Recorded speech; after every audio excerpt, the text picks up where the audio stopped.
So I am yet to put up the section which I did on the classroom, but I will do it tonight. Any question anybody has about what we talked about last time? Sir, I have a question, Dr. Yes. Hamid. Yes. About the structure of the course. I mean, of course, it is very interesting. I am thinking of how much involvement, like assignment, quizzes, and Yeah.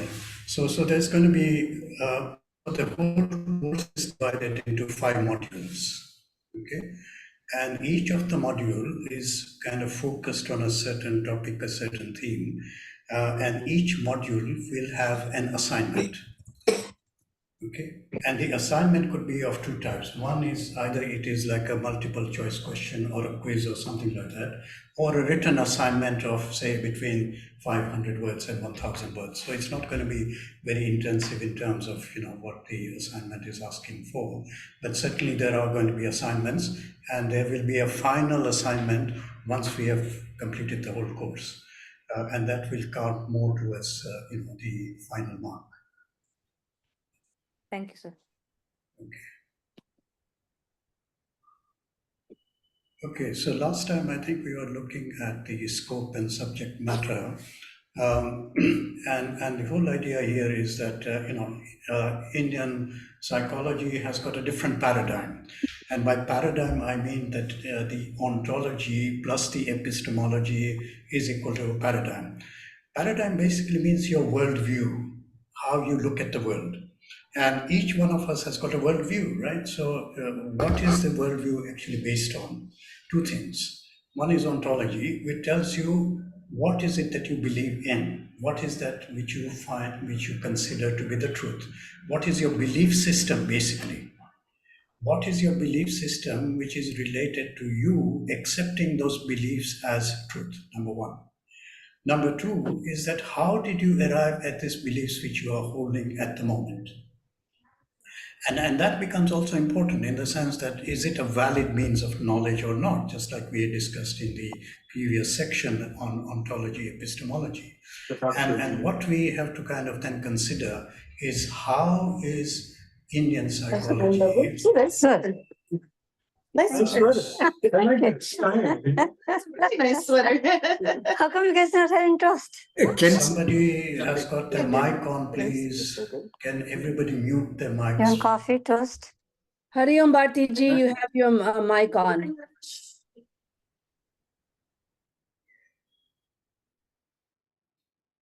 Okay.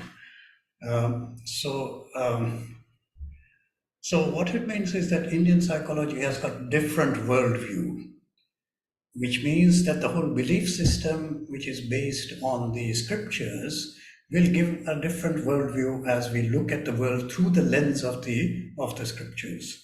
And therefore, Indian psychology, which is a kind of explicated from the scriptures, is really based on the philosophical ideas which are related to the practical ideas about sadhana, about the various spiritual practices, and that in turn is related to the discipline, and that discipline is about the mind and the person.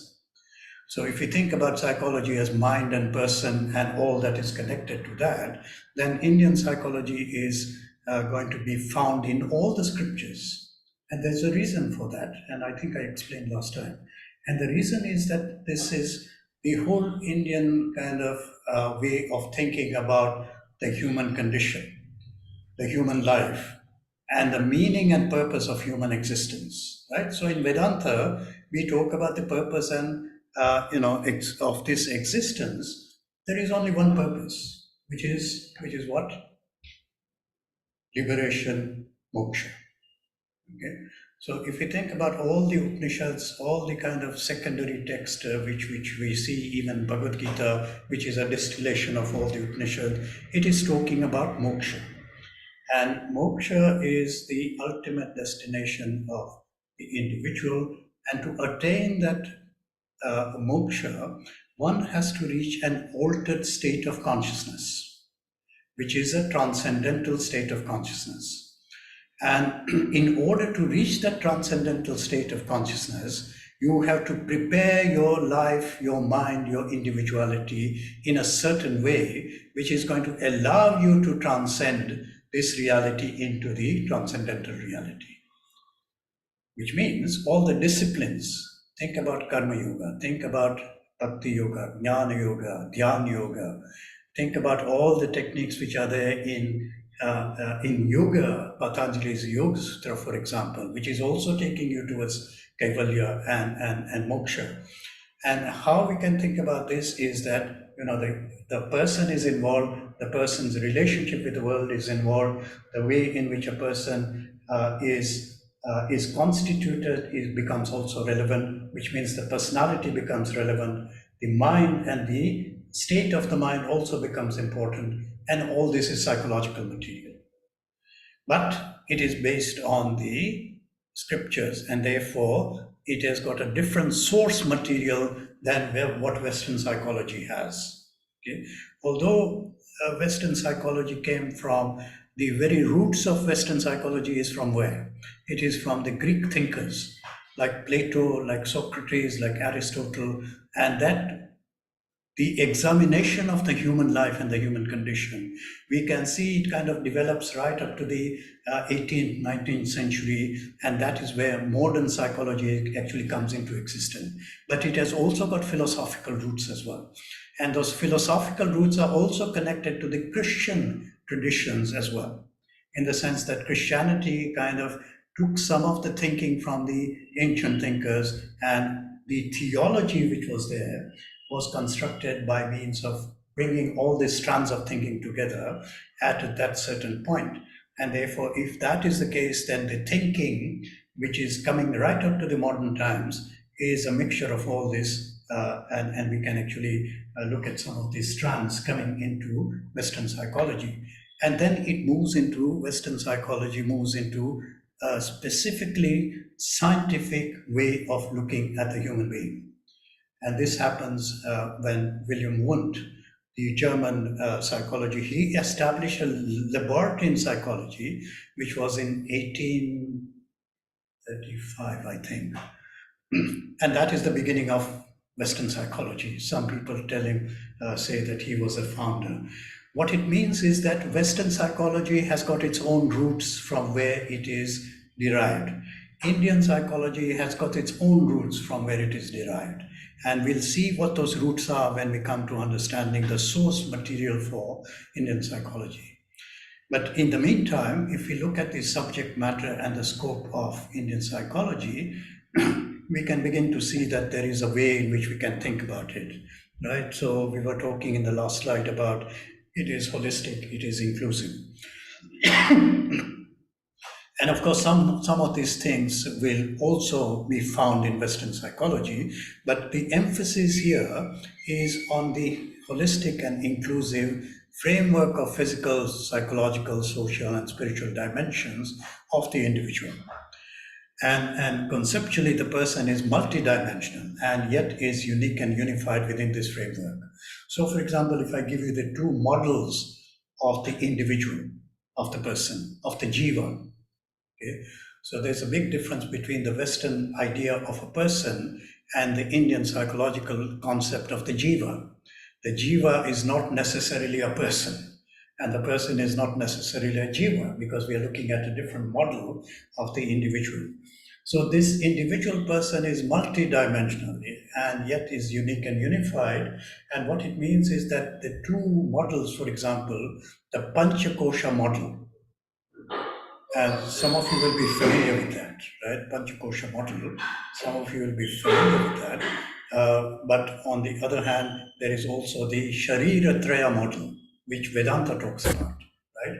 The Sthula Sharira, the Sukshma Sharira, and the Karan Sharira. Vedanta talks about it in that sense, but there is a kind of confluence between the two models where we can map the Panchakosha model onto the Sharir Traya model. But what it means is that, you know, there is a different way of looking at the person. And the phenomena that may appear as anomalous on the surface and beyond the bounds of normal experience, you know, Indian psychology is very much open to that, because after all, we are going to go into supernormal experiences. So the possibility of supernormal experiences is admitted, and the Indian psychological thinking is very much open to that. Okay, and then we were talking about the way in which the consciousness is very central to Indian psychological thinking, and the way in which Indian psychology talks about consciousness is going to be very different from Western psychology. It is not the reductionist way in which Western psychology talks about going right down to the molecular level, to the neuronal level, to the network of neurons level, to various sites in the brain which are responsible for creating this phenomena of consciousness. It is said to be an epiphenomena of the workings of the brain, whereas Indian psychology says, no, consciousness is not actually related to any of the physical matters. It is related in one way because it is the mind which becomes the reflector of the pure consciousness from the transcendental dimension. Okay, so consciousness has got a different source according to Indian psychology than from the Western model of consciousness. So there's so many differences which we'll come to kind of summarize later on. So now I think we reached here, whereby I'm going to now start talking about the different dimensions of the scope and subject matter of Indian psychology. Please, if you have any questions, just raise your hands and we can try and see how to discuss that. So to start with, we have got the biological basis of existence, and biological means, the kind of biological studies in terms of the nervous systems itself, in terms of the nervous system regulating various different aspects of the mind. We talk about cognitive cognition, we can talk about affection, we can talk about intention and behavior, which are based on the biology of the individual. In this case, we are talking about neurophysiological studies. They are not irrelevant to Indian psychology because, the Indian psychology talks much more about the mind on the one hand, but Ayurveda actually talks about the physical structures which gives rise to the various issues which are arising in the mind. So mental health issues in Ayurveda psychology will take into account the prakriti of a person, the constitution of a person, and take it from there, and the treatment is related to the prakriti of that person to balance the doshas in that person in order to relieve them of their mental health, mental suffering. So biologically, it is not kind of disconnected. There are connections. But from the point of view of Indian psychology, the physical is not the exclusive determinant of behavior. So it cannot be reduced to physiology, chemistry of the brain or the body. Okay? And this is important to remember because, like some of you have been trained very much in the Western kind of scientific tradition.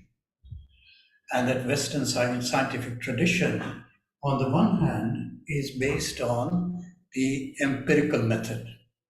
I will talk about this in the last section, but just to kind of relate it to what we are talking about now, is that Western psychology is based on the two kind of methodologies. One is the empirical methodology, which consists in direct observation of the phenomena which you're studying, observation, and then categorization of the observation, and then to lead to a theoretical formulation of these kind of empirical systems, which then gives rise to the building of theory from observations. The second part of scientific tradition is the hypothetico-deductive method of research, which basically means that you created so many theories of different things about different things and have a kind of interconnected series of theories, which then you can look at and deduce some kind of effect from those theories and then test it out. We deduce hypotheses from the theories and then test out the hypotheses by doing some kind of empirical study, which means experimentation. So that is a scientific tradition, right? From the Indian tradition then, we are not excluding any of those things. In fact, the empirical part of it is very much there in the Indian psychology as well, as I will explain later on. But simply speaking, if you look at Western scientific method, it will go towards kind of reducing more and more and getting more down to the level of the atoms and the physiology and the chemistry and the brain and the body, etc. Whereas Indian psychology tends to be more towards the mental processes rather than anything else. But again, the explanation for those mental processes is going to be different as well. So we need to keep all these things in mind. Anyway, our motives, attitudes, and aptitudes, desires, wishes, longings, which are also sources of behavior, have roots in beyond physiological factors. Okay. Can anybody tell me what these roots might be? What do we talk about in Vedanta? Hari Om, Hari we Om. talk about our vasanas being the Very root good. of all Yes. of our desires and ultimately thoughts and then our actions. That's right. That's right. So this means that the roots are beyond physiological factors. And if you think about vasana and karma, as I will explain in yoga psychology, how they create impressions which are then activated in the mind as beliefs, intentions, and action, and desires which lead towards action. Now, if you think about where these vasanas are, right? They are in the causal body, in the karan sharira. And the vasanas are not from this life alone. The vasanas also come from our previous lives as well. So you can see that, even the explanation of why people behave the way they do is to explain where the vasanas are coming from. And where the vasanas are coming from, not only this life as a consequence of my experiences in this life, but also the consequence of all the experiences which I've had in my previous lives as well. So I think I mentioned to you that every person who is born according to Indian psychology comes with 2 bags full of stuff. For the journey of life, each one of us will come with 2 bags. One bag is a very big bag because it is full of vasanas from all the lives which I've lived up till now, and I bring that whole load of vasanas with me in this life. Not all of them are going to be active. Only that portion which is related to my karma, which is the second bag, that I bring my prarabdha karma together with my vasanas, which are going to be activated according to my current prarabdha karma, and the 2 combined together will give me the whole experience of my life. Right from the moment of birth, right up to the end, which is the point of death, and anything which is in between is this kind of complex interaction between vasanas, karma unfolding, prarabdha karma unfolding in our life, and our responses to the various experiences which we are having in our day-to-day, moment-to-moment life. Okay? So basically, again, a different explanation as to what we mean by biological factors, which gives rise to desires, longing, wishes. And if you look at the psychoanalytic tradition, it talks about the instinctual behavior. I mean, the instinct, the primary instinct, and then how they respond to those instincts will create tensions within the subconscious mind, and so on and so on. But basically what it means is that there is another fundamental difference in terms of how we're going to talk about the determinants of human behavior, whether they are going more towards a biological basis or they're going even beyond according to Indian psychology. So the psychophysical side, humans have a psycho-spiritual side, which forms a significant aspect of the worldview. According to Indian psychology, yes, we have got this psychophysical side, my body, mind, and the two combined together is my psychophysical aspect of my individuality. Whereas the psychospiritual side says that there is a spiritual dimension which is also part and parcel of my jiva-hood.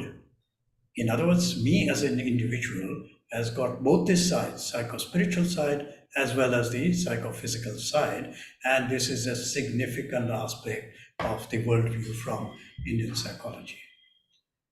Poonam? Yes, Dr. Ramesh, I have a question. Sure. So you briefly discussed about vasanas from previous lives, which as a human in this life, none of us are aware of. Yes.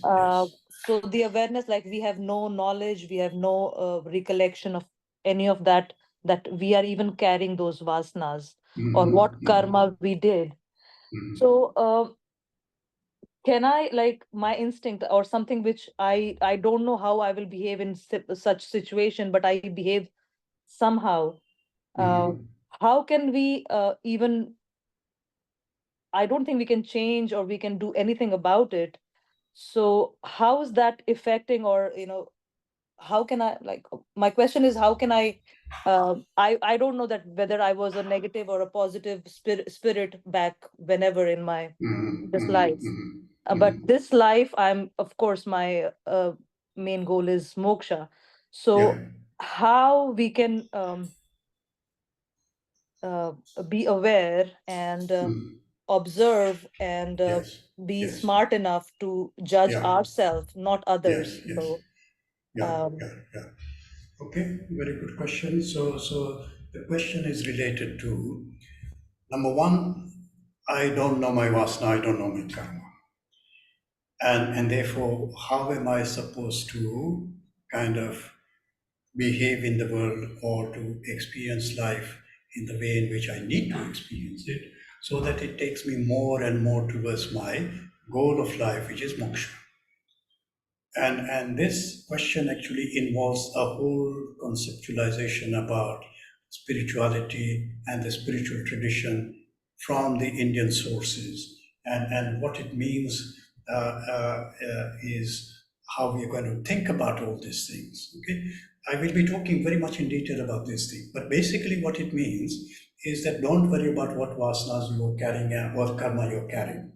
What will happen is vasanas automatically create vrittis in the mind. So although we may not know that what the vasanas are, but definitely we know the effects of those vasanas. Okay, so for example, I can't see the wind, yes, but I can see the effect of wind. How do I see the effect of the wind? Is that it starts moving the leaves on the tree, which are just here behind in the garden. I can see them moving. And from that, I can know that there must be some kind of wind. So your thoughts and your feelings, your beliefs and your attitudes, your intentions are arising from your vasanas. So you may not know what the vasanas are, but you will know the effects of those vasanas, which arise as thoughts and feelings and intentions in your mind. That's number one. Number two is that the prarabdha karma is unfolding moment to moment the kind of life which is from the time of birth right up to the death. It will keep on unfolding itself every moment. The question is, what am I to do given that this life is going to unfold in a certain way, at the same time knowing that I'm carrying a vasana load of stuff from my previous life and which have manifested in this life to whatever extent? What is it that I need to do? And Swami Chinmayananda kind of explains this very simply and very beautifully. He says, what you meet is your prarabdha. What you meet in life is your prarabdha. How you respond to it will be according to your vasanas in the first place. Okay? How we respond to life will be based on my vasanas. Now, if they are based on the vasanas, then it is very likely that I will repeat the same behavior as I had repeated in my previous lives as well. Which means that the consequences of my actions will not change anything. But what I need to do is to change the consequences of my action. So from a Vasana operating system, I have to change over to a Dharma operating system. And that means that I have to function according to Karma Yoga principles. Right? You are with me so far? Yes, sir. Yes, doctor. Okay. Yes. So now I have changed my whole kind of way of not only experiencing myself, but responding to life in a very different way. Why? Because I'm not functioning according to my vasanas, which I have put aside. And through my inner discipline, I can make that viveka discernment between what is right, what is wrong, what is the right belief here, what is the wrong belief here, what is the right attitude, what is the wrong attitude, what is the right intention and what is the wrong intention with any situation I'm confronted. My buddhi will allow me to tell me that how am I to behave in terms of this particular moment and what choice I have to make. So the whole kind of orientation is then towards functioning in a spiritual manner, functioning according to Karma Yoga, Bhakti Yoga, Jnana Yoga, so that those practices will set aside my vasanas, which were going to result in the same kind of actions and give me a different experience of being in the world and behaving in the world. As much as I keep on doing that, my mind becomes more and more purified of the negative tendencies. And when it starts becoming purified, it has got certain outcomes, out of which one of them is that I'll be able to sit down in meditation and have a productive meditative session. And if I'm able to do meditation and enter samadhi, I will achieve the objective of my life, which is moksha. So can you see how all these are connected? Is that if there is a question about behavior and how it is going to be related to that, then we can kind of work out how this is going to work. Okay? Is that enough for the time being? That is awesome. Okay. I think good, we got the okay. gist of the whole class, right? Okay, right. Okay, just give me one moment. There's somebody.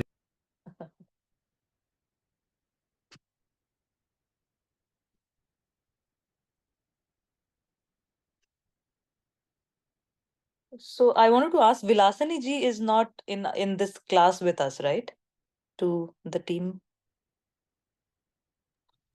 No, I don't see her in the class. Yes, yes, yes.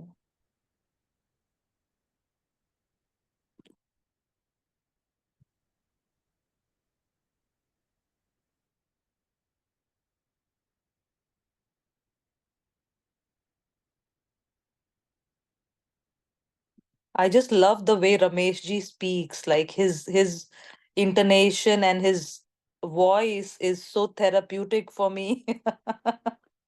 Very true. Yes. So I was going to make a suggestion at the end of the class. Like I just wanted to know if everybody is okay with it. From next class on, can we have like a 20-minute in the beginning of the class, like a 20-minute question answer session in which we can ask Hari Om, Ramesh ji. Hariom. Yeah, Dr. that's a definitely good idea. Before or after, I'm okay with it. Yeah, Either. because Hari Om, Dr. Ramesh, I was Hariom, just Hariom. going to make a suggestion. Sure. Like from next class, can we have at the beginning of the class a 20-minute question answer session from the previous class Yes, yes. so yes. that we can go over the material and then Yes, think yes. in. Okay, so I want you to, all of you, to keep at least one question ready. Okay, Okay. then we can have some kind of good discussion. And Yeah. doesn't matter whatever comes to your mind. I'm happy to kind of engage with you and to kind of discuss with you about whatever your question is. Yeah. So I would suggest that if you want to do it in a systematic manner, rather than waiting for the next class and then we start thinking, okay, what is my question? Is Okay. to prepare those questions beforehand, and we Yeah. can have half an hour, up to half an hour for question answer in the beginning of the session, which Okay. also gives me kind of respite, because then I have kind of don't have to keep on talking all the time. I want to hear your voices as well as to what you think. Just now I gave a whole explanation about Vasta and karma and the dharma, karma, and the moksha system Yeah. of thinking. Yeah. So I would like you then to also say, okay, I think it's like this, and I thought it was like this, or I think the implication of this or this and that, and Right. everything else. So please, just participate as much as you can and ask Yeah. question like Poonam has asked, which is a good question for us, all of us, to kind of reflect on. All right. Will do. Thank you, sir. Okay. Yeah. All right. Good. Okay.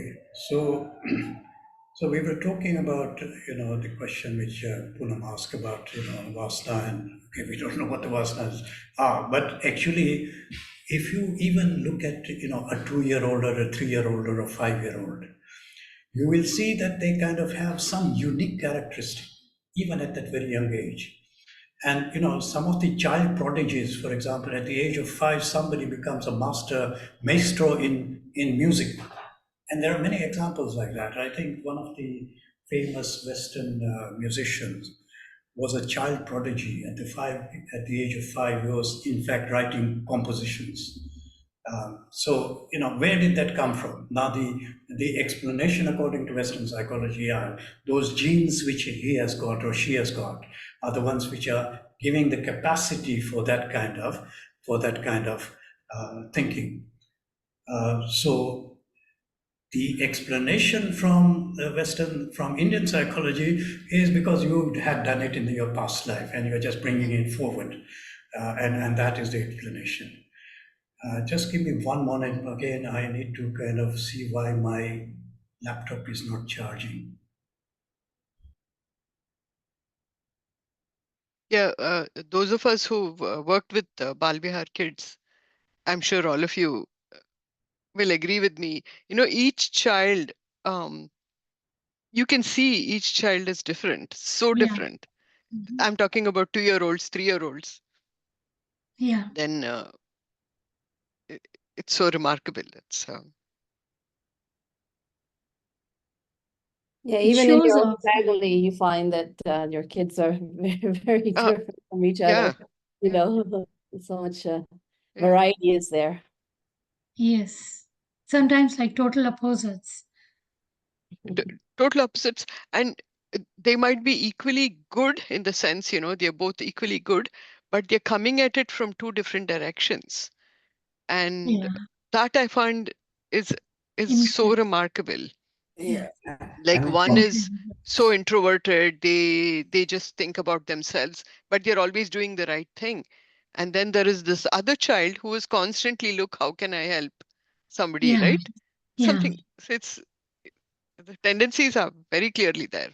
Yeah. You take your own children. I have two sons, and at at any age and point in 2 years, 3 years, they were different. They liked, even though they were both boys, they liked different things. They acted in different ways. They liked different foods. So, I mean, every one of us is unique, and the uniqueness starts when you are born rather than Gone. it is not everyone is same till age of 10, and then they start No. diverging from From birth. the Right, second they right. were born.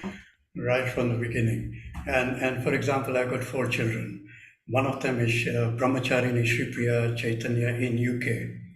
And we knew right from the very beginning, from the age of 4 or 5, she was very different in terms of her behavior, in terms of her thinking, very quiet and calm and peaceful person, would not kind of engage with anything else, very interested in kind of, religious matters as well.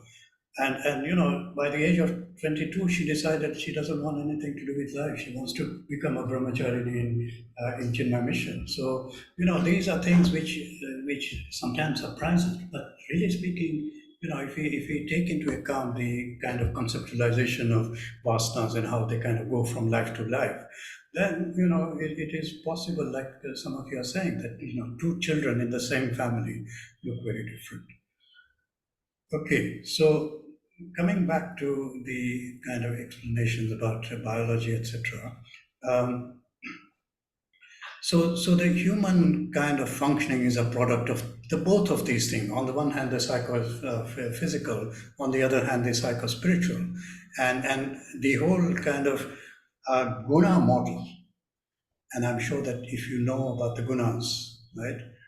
Everybody familiar with guna model, the sattvic, rajasic, and tamasic model, and that guna model becomes a very important way of thinking about most things in terms of Indian psychology as well. And the guna model and the dosha model come together in Ayurveda in a very interesting way, which we'll discuss in module number 3. But it shows that the human functioning is a product of two things, not just one, the biophysical, social kind of individual, but rather that there is a spiritual dimension which comes very much into Indian psychology thinking. So consciousness, this again is a very interesting kind of part of Indian psychology thinking, is that this can be said as the distinguishing feature of Indian psychology. And the reason, of course, you can guess the reason, right? Can you guess the reason why consciousness is so important? That that our consciousness is a part of the supreme consciousness, and to us, the supreme consciousness is everything. That's right. That's right. Not only that, but consciousness It's colored. We have to. Sorry, yeah, Nandaji. It's colored by our nature, by our That's right. That's right. complication. That's right. Yes. Not only that, but also that consciousness is the final, ultimate condition we have to reach. The state of consciousness, which is the altered state of the transcendental consciousness, the pure consciousness, which is actually the whole purpose of Indian psychology, is to get us to that point. And therefore, consciousness as pure consciousness becomes important. Consciousness as awareness in the individual becomes very important as well. So both these things are interrelated, but certainly consciousness is very heart of Indian psychology. Somebody else? Gomati?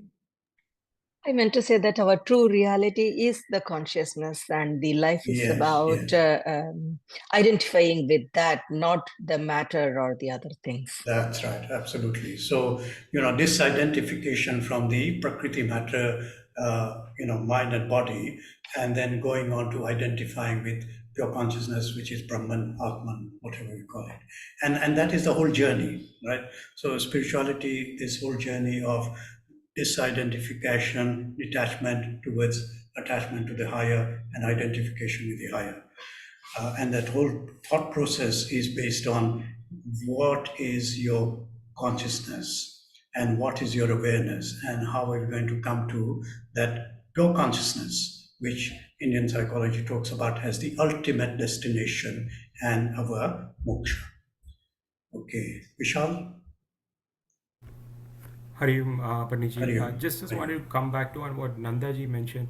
So the colored, can you just clarify, Nandaji, what you mean by colored? Because what I understand is pure consciousness is like it's absolute. Like there is two realities, absolute and the Paramarthic and the Vyavaharik. So I think the pure consciousness is always colorless. It doesn't have a nama, rupa, that's what my understanding is.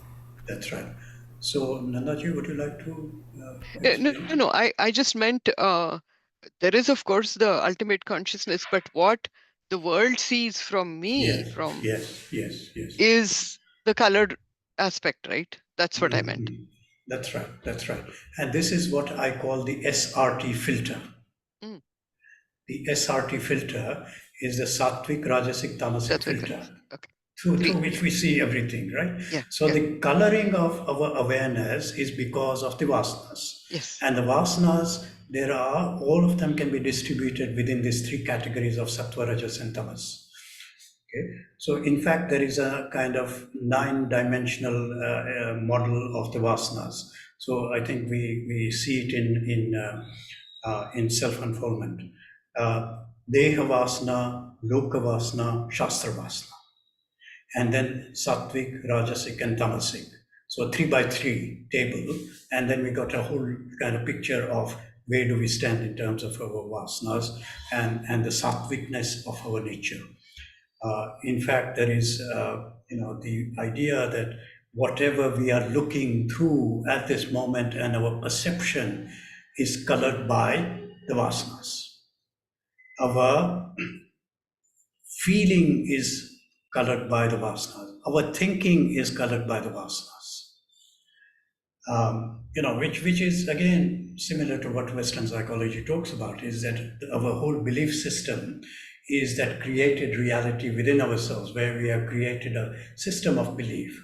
The psychological term is schema. We have got a schema for everything. And when we look at anything, we are looking at it through that schema. And therefore, it colors our perception and our feeling and our thinking and also our behavior. So this is the color which we are talking about, the SRT filter, which is coloring our awareness of everything, perception, feeling, and thinking. Does that make sense?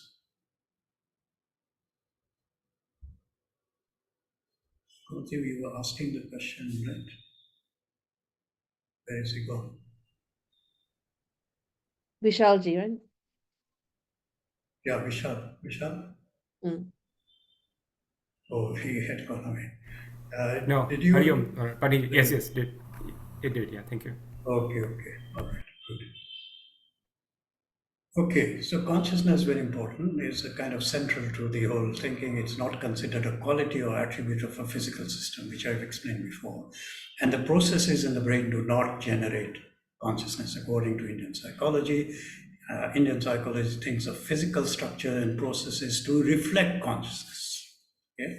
So reflection, in other words, the mind is like a mirror.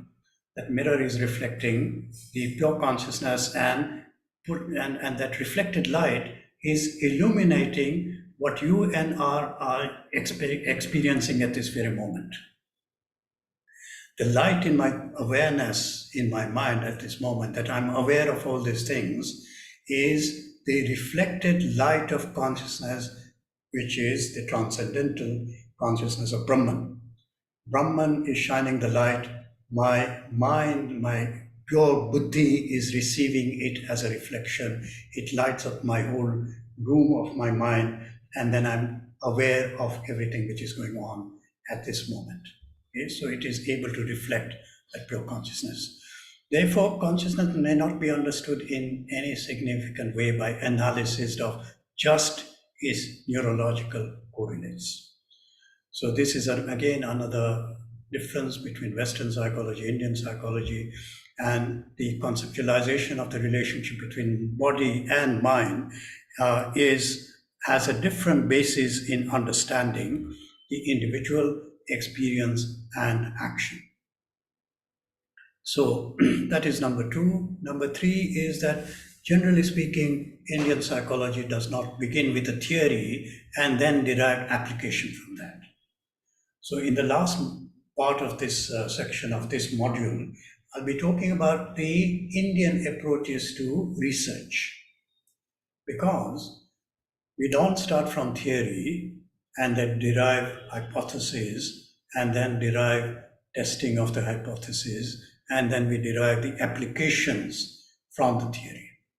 Rather, that we are kind of starting from ground level of experience and building up into theoretical formulation. That's okay? So I was waiting for this chapter.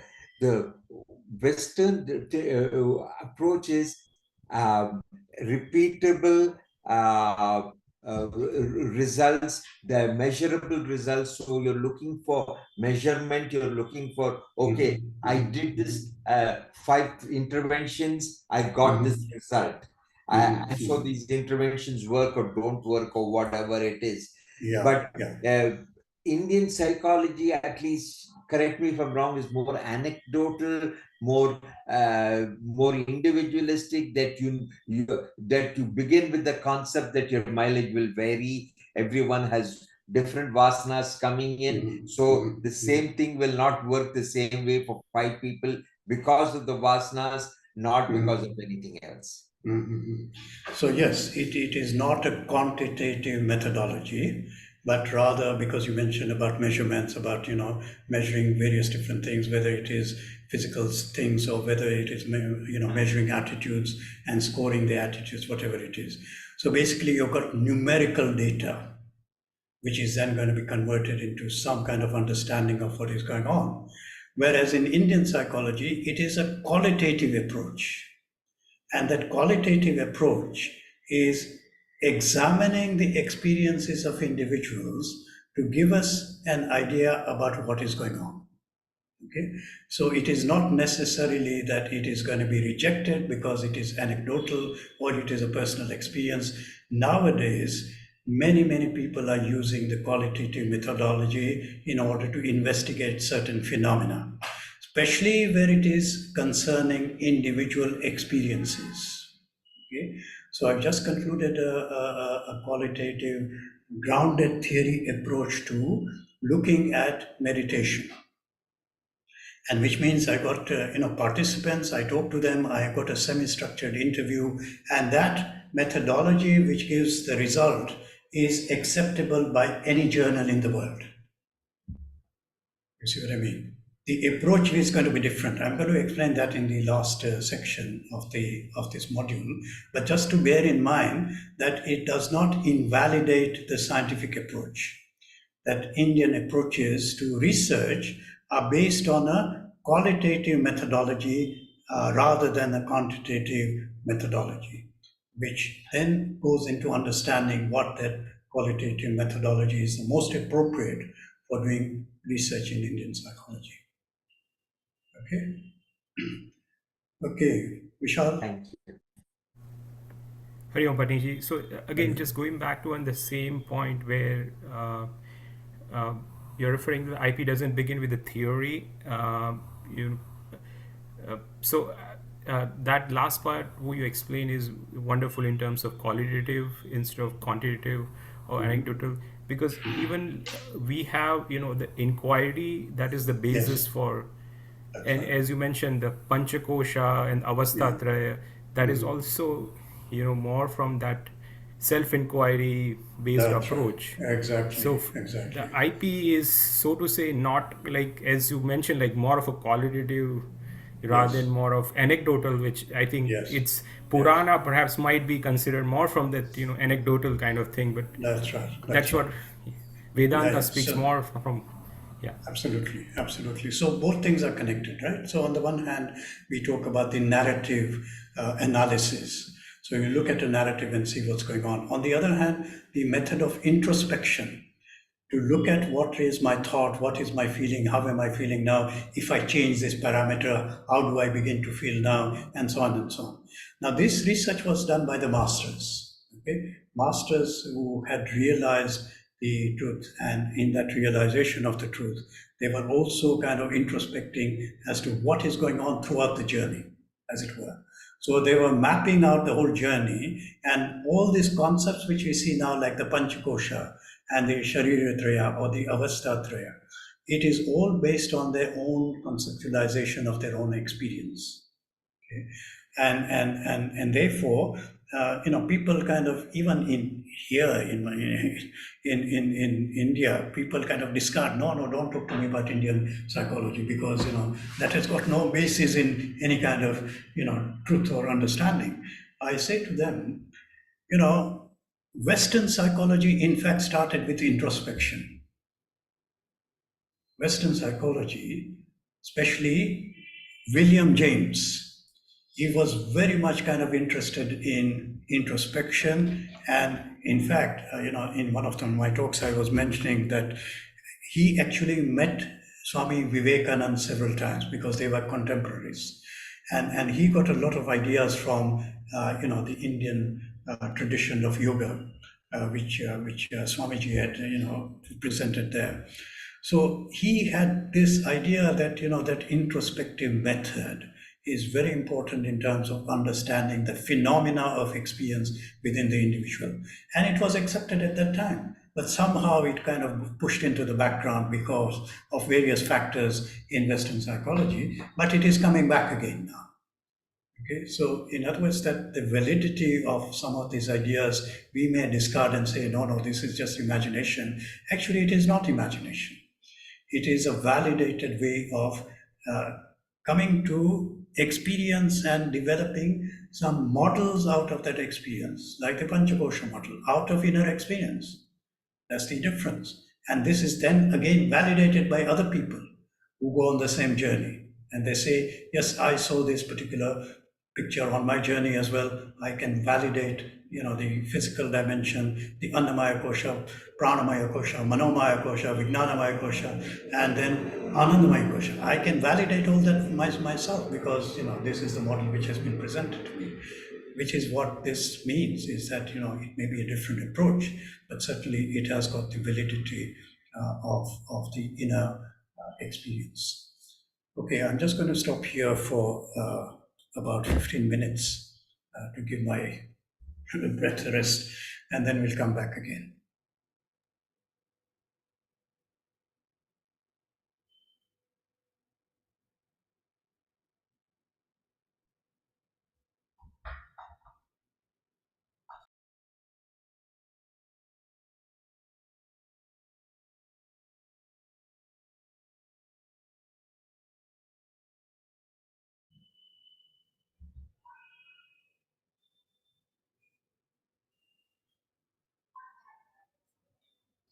Very good.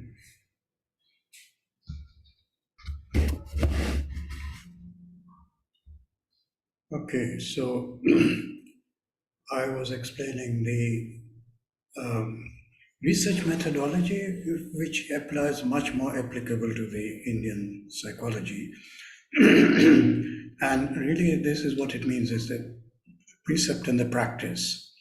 So when we talk about the hypothesis derived from the theory and then testing the hypothesis in terms of the experimentation, this rather works in a different way. Emphasis is on practice first, and then the theoretical formulations are based on experiential dimension of human beings.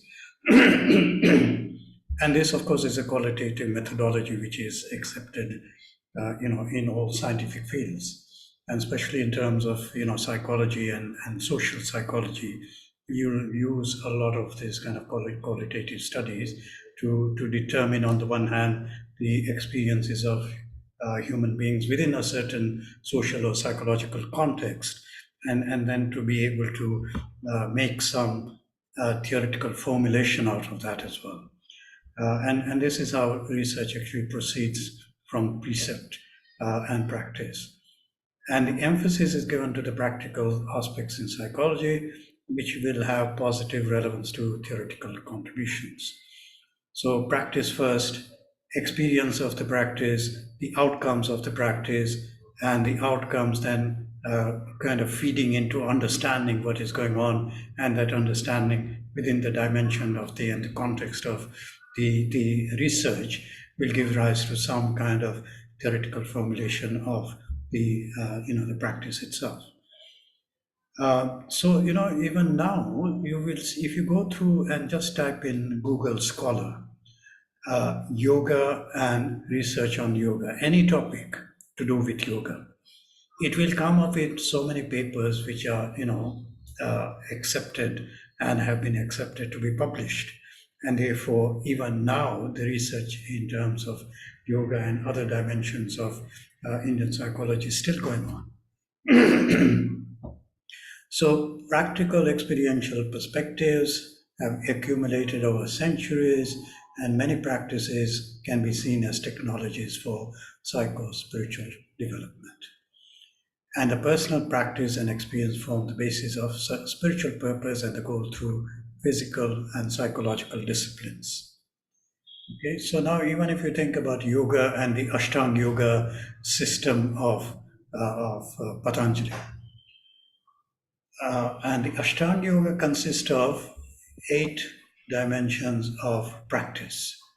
And each one of those practice is contributing to the next stage, as well as achieving the overall purpose of doing yoga, which is to achieve the state of kaivalya, which is the same as moksha. I mean, moksha, kaivalya is synonymous, so that when we talk about the outcome of Ashtanga Yoga is kaivalya, it is indeed liberation which we are talking about.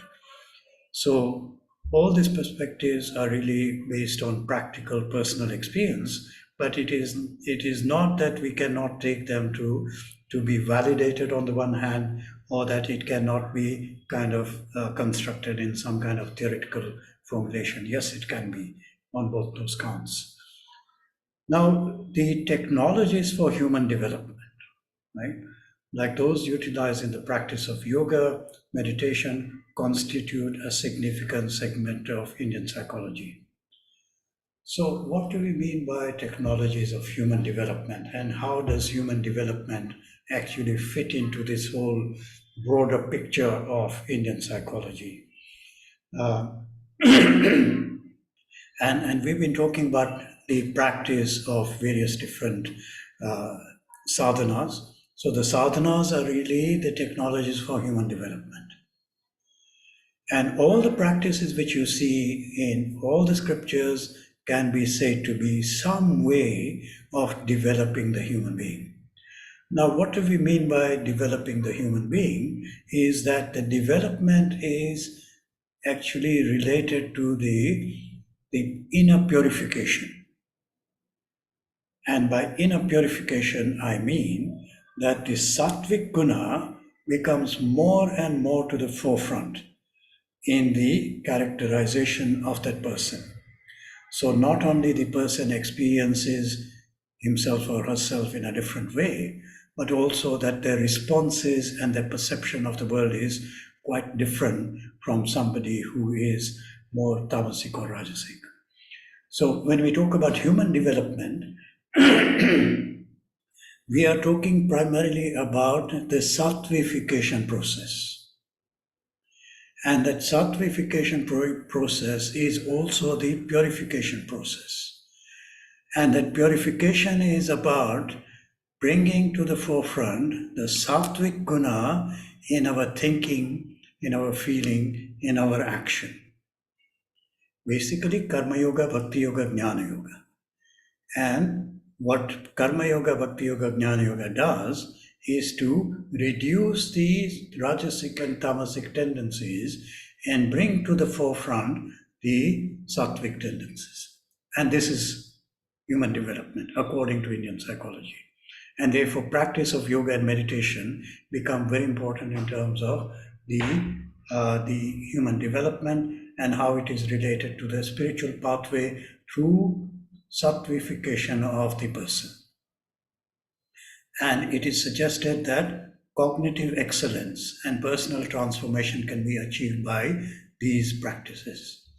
Now, this is where now psychology comes in, because if you're saying that I have to use my mind, I have to use my heart, I have to use my hands in order to then do something with my life, in my life, then if the sadhanas or the practices are going to be done, it will result in not only personal transformation, but cognitive excellence.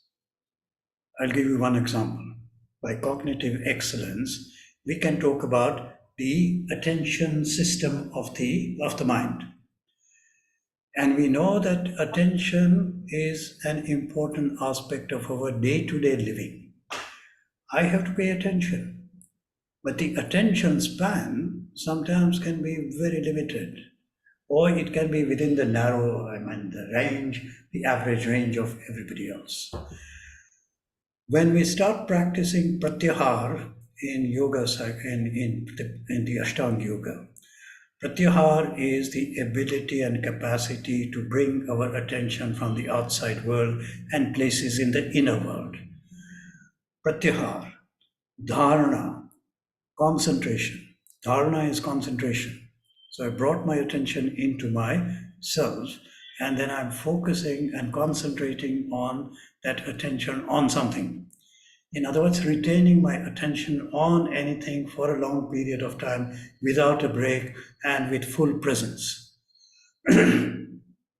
With pratyahar, dharana, dhyana, we can go into samadhi. And just doing pratyahar and dharana improves, and it has been shown by certain studies, which show that the attention system of the human mind is affected by these practices of yoga. And not only does it give very sharp and refined attention to anything, but it also gives the ability to retain their attention for a long time. This is called cognitive excellence. How did it arise? By the practice of yoga.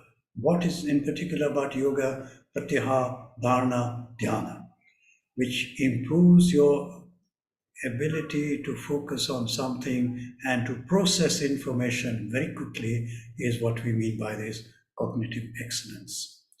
Number two, emotional regulation is also similarly affected by these technologies of human development. For example, when we talk about karma yoga, bhakti yoga, or bhakti yoga by itself, has got a significant effect in terms of the transformation of emotion as well as the purification of emotion. And the emotional regulation, which sometimes becomes difficult for individuals to have, can be obtained by these technologies of Bhakti Yoga, for example. So these practices have to do with the mind. It has to do with cognition. It has to do with the feelings and emotion, affection. It has to do with intention and behavior, action. So all these things become better and better as we follow on the path and the journey towards moksha. In other words, all this cognitive flexibility, cognitive excellence, emotional intelligence, emotional regulation, and the perfection in terms of our own decision making and behavior. All this is arising because of spiritual practices. And these are side benefits as we go along the pathway towards moksha. So inner transformation is not really the goal of spiritual practice, but it is the inner transformation which is required in order for you to reach that higher state of moksha. Therefore, research in meditation and variety of yoga practices available in Indian tradition is an important area of Indian psychology. I've done research in meditation as well, and this related to yoga practice, and this is something which is now accepted as part of research tradition, especially qualitative methodologies and so on and so on. The meaning and purpose of this practice is related to the overall goal of achieving freedom from suffering in this life. And through achieving moksha, we end the suffering of the repeated birth and death, the cycle of samsara, the cycle of birth and death. So relief from suffering once and for all, not only in this life, but all the future lives are also not going to be there. And the ultimate freedom sought is the release from the cycle of birth and death in which individuals have been caught up. And Patanjali actually explains very nicely. He's got this model of the kleshas and explains how these kleshas are related to suffering on the one hand, and how these kleshas can be dealt with by means of the practice of yoga. And each one of these kleshas can be related to one or the other or multiple kind of practices within the yoga system. So these technologies for human development, as we continue to see They guide the individuals towards reaching the goal of self-realization, and the realization of the self is discovering of one's true identity as opposed to the one that is being experienced in the context of the individual identity related to the body-mind complex. Okay? So our experience as the individual living in avidya or ignorance is only going to be related to the body-mind complex. Whereas on discovering my true identity, realization of the self, that will be a totally different experience, transcendental experience altogether. So in the individual identity, I will be identified with this body-mind complex, and whatever happens to the body-mind complex, I will experience that as my suffering. And therefore, to give up the individuality for the totality is the project of Indian psychology, Indian spirituality. And giving up the individuality is also giving up the identification with the individuality. And in my realization of the self, that identification completely disappears. And therefore, no more suffering. And on the path of self-realization, the person goes through a process of deconditioning that frees her progressively from the ego-centered thought and behavior and other existential constraints. Okay, so now this is another part of our thinking.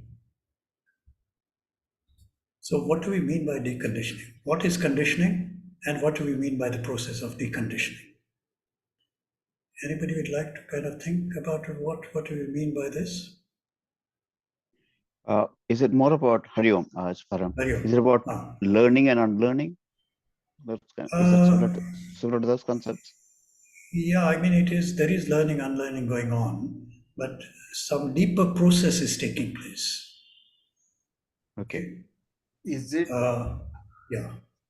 Is it understanding the body-mind intellect connection, that there is a connection of what the mind can do, what the intellect, which leads into the understanding of the koshas? Mm-hmm, mm-hmm. So there is a structural part to it, right? Understanding the structure of the body-mind intellect, the interrelationship, and the panchakoshas as well.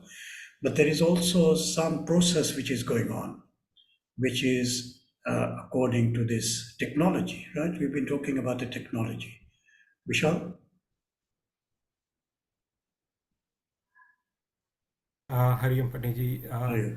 So yeah, I don't know if it is related to veiling and projection, in terms of how we project the reality. So our reality is being veiled, and then that's why we have that projection projected, that multiplicity.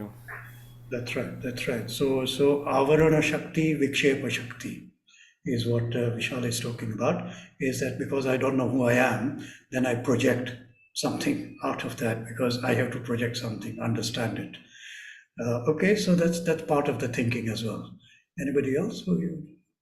Somebody had put up there. Yes.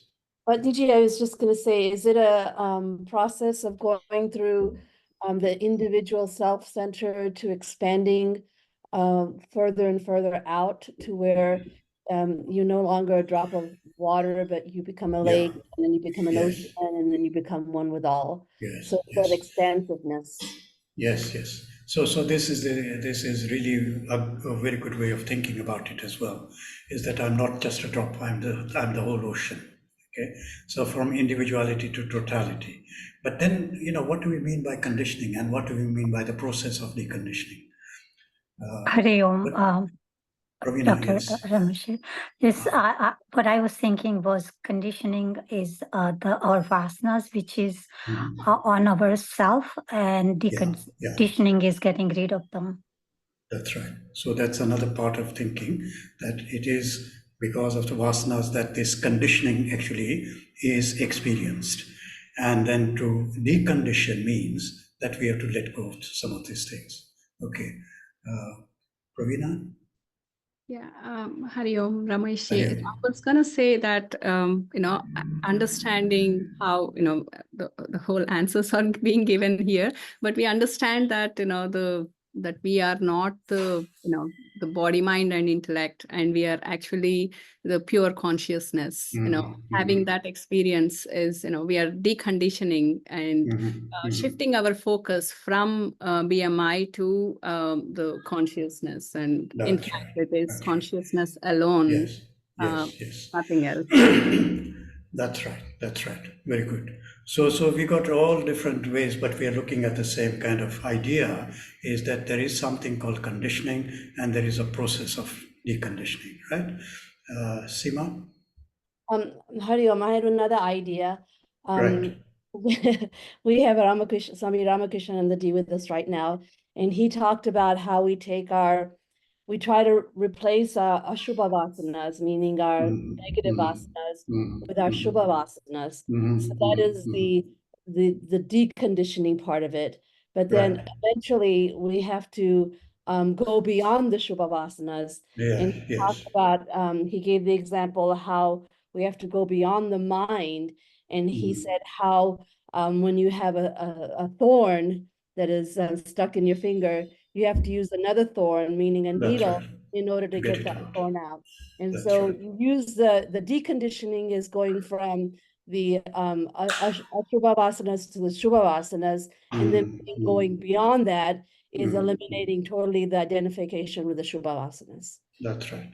Okay, very good. Again, it is the explanation which we're looking for. So I put it in a slightly different way. I say to you that, the conditioning is there, number one. What is that conditioning? I am this body, mind, individual, ego identity. Okay. And I identify myself as this person with this sensation in the body, feelings in the mind, thoughts in the intellect. That is the conditioned part of it before I move onto the spiritual pathway. When I step onto the spiritual pathway, there is a reconditioning process.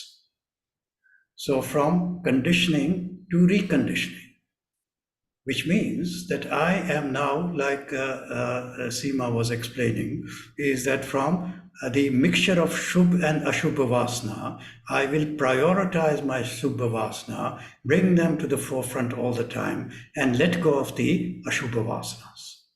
That is the conditioning, that is the kind of reconditioning process. In other words, that I am moving away, another way of explaining is that I'm moving away from the Rajasic and Tamasic Vasanas towards the Sattvic Vasanas. That is the reconditioning which is taking place. And this process of reconditioning is Karma Yoga, Bhakti Yoga, and then slowly by slowly we bring in the Jnana Yoga and Dhyana Yoga to attain complete deconditioning.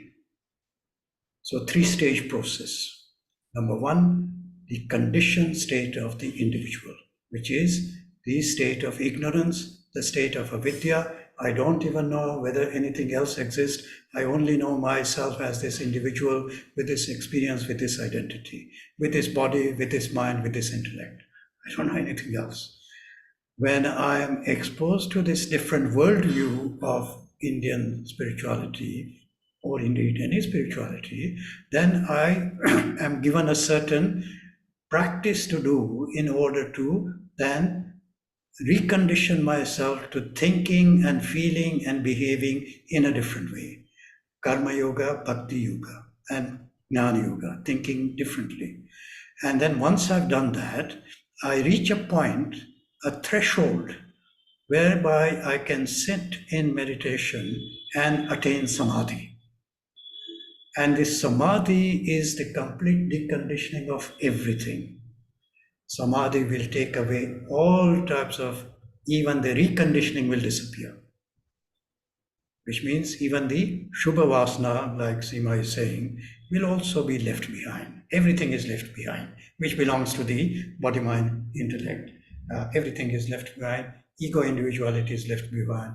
There is no conditioning at all. Complete deconditioning has taken place, and progressively from the ego-centered thought and behavior and other kind of existential constraint which we have in terms of our karma and our vasanas, all this disappear completely, and we are in that complete deconditioned state of realization.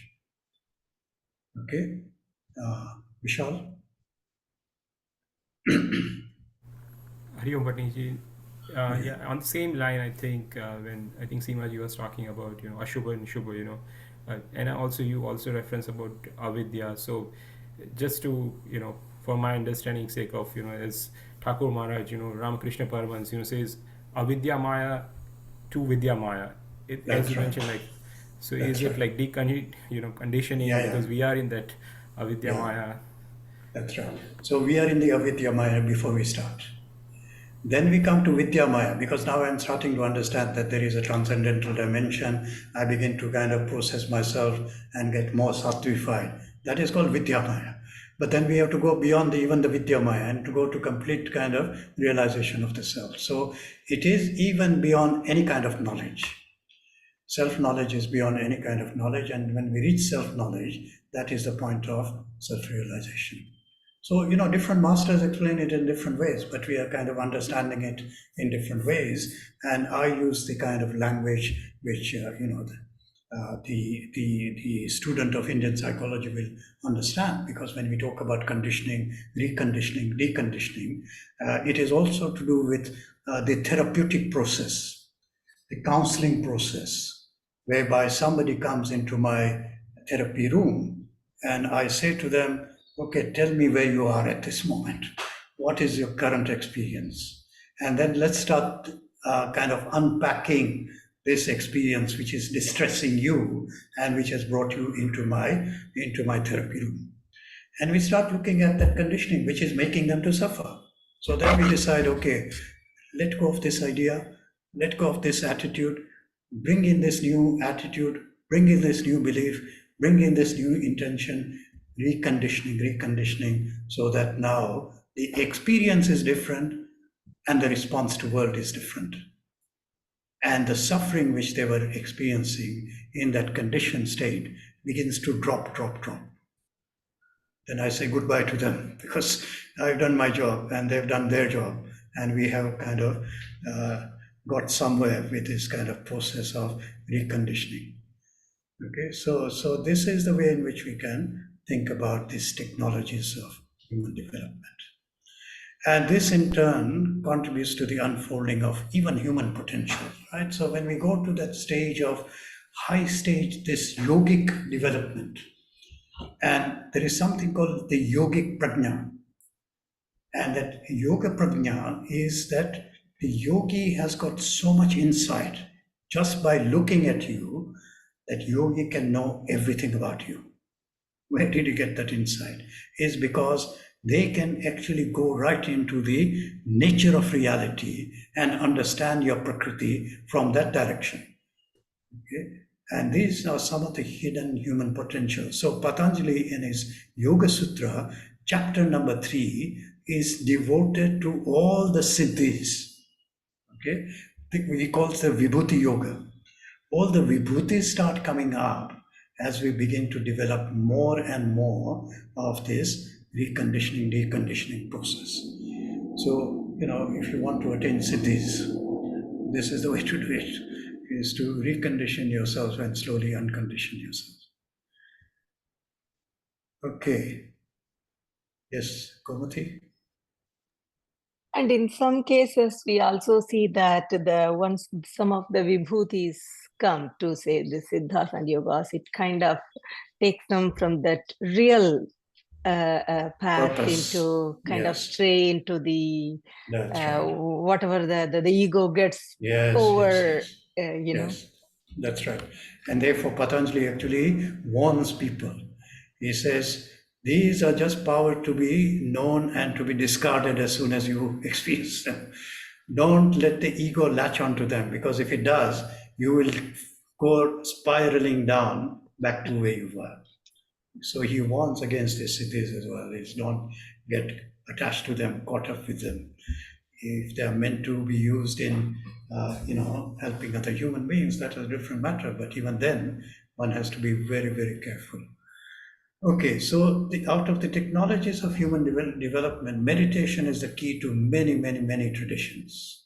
Okay, reflection, contemplation, meditation, dharana, dhyana, samadhi, and we've got various different types of samadhis. Meditation is key. Why do you think meditation is the key?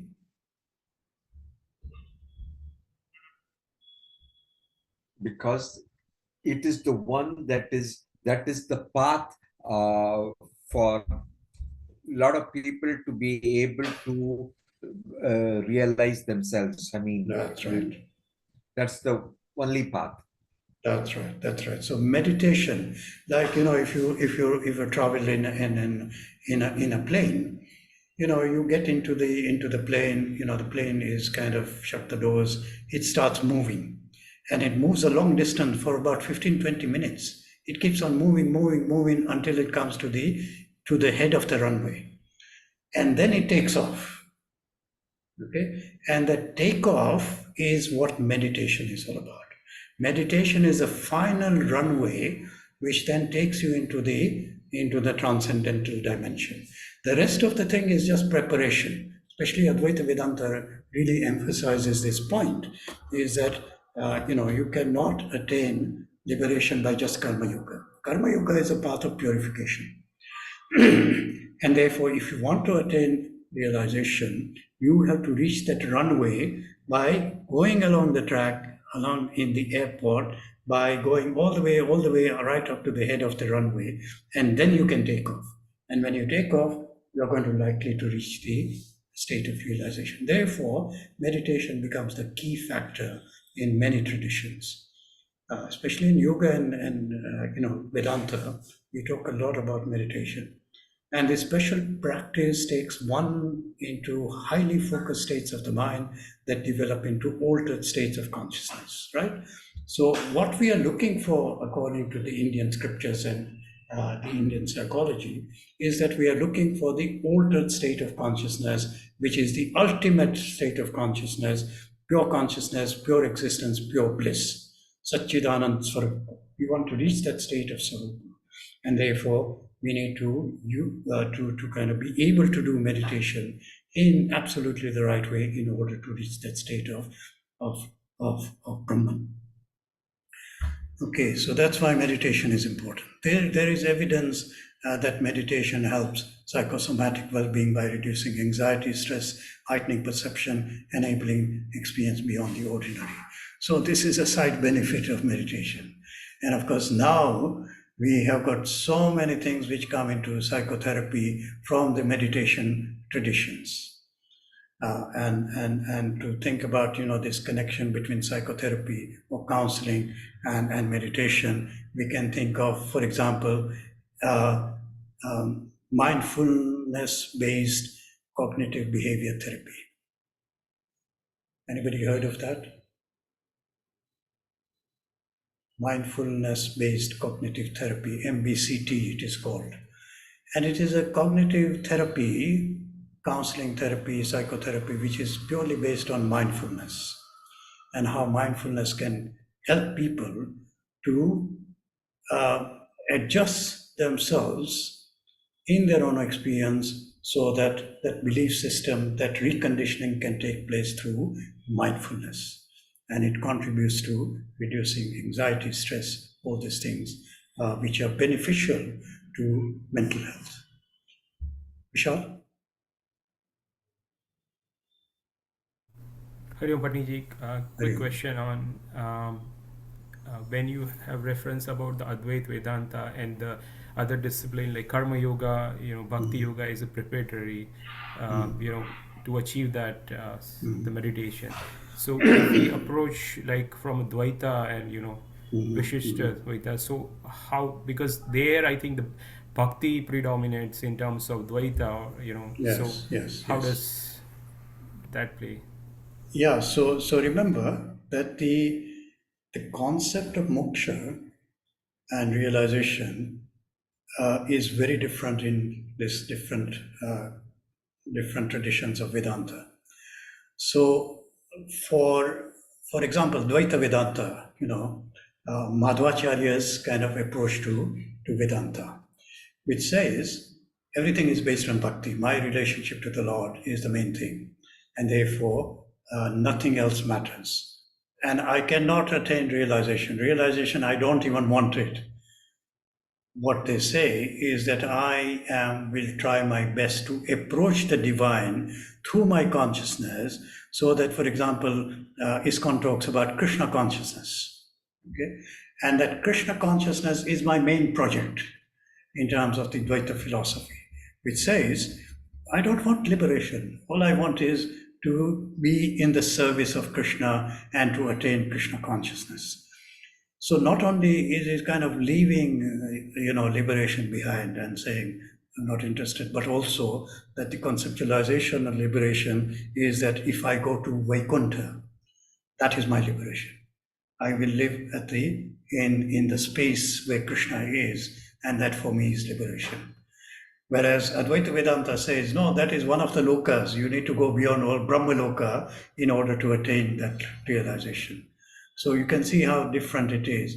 Dvaita Vedanta has got a certain idea about conceptualization in terms of what it is that is the practice of Dvaita Vedanta, what is the process, where does it lead you, and what it kind of talks about when it talks about liberation. So a good question is to understand really, how this different tradition will talk about something which I may take for granted and say, actually, I talk mainly from the Advaita Vedanta perspective. But of course, we should not forget that there are so many other traditions, right? And even within Advaita Vedanta, we've got 4 or 5 different Advaita Vedanta traditions. Even in the Vishishta Advaita, there are other traditions, Dvaita tradition also. So there are a spectrum of traditions which kind of change slightly their belief system, their practices, but all of them are valid according to our system of thinking. So various meditative techniques have been practiced over thousands of years and are well established within the yogic and Vedantic systems of thought. So now I remember Gurudev talking about,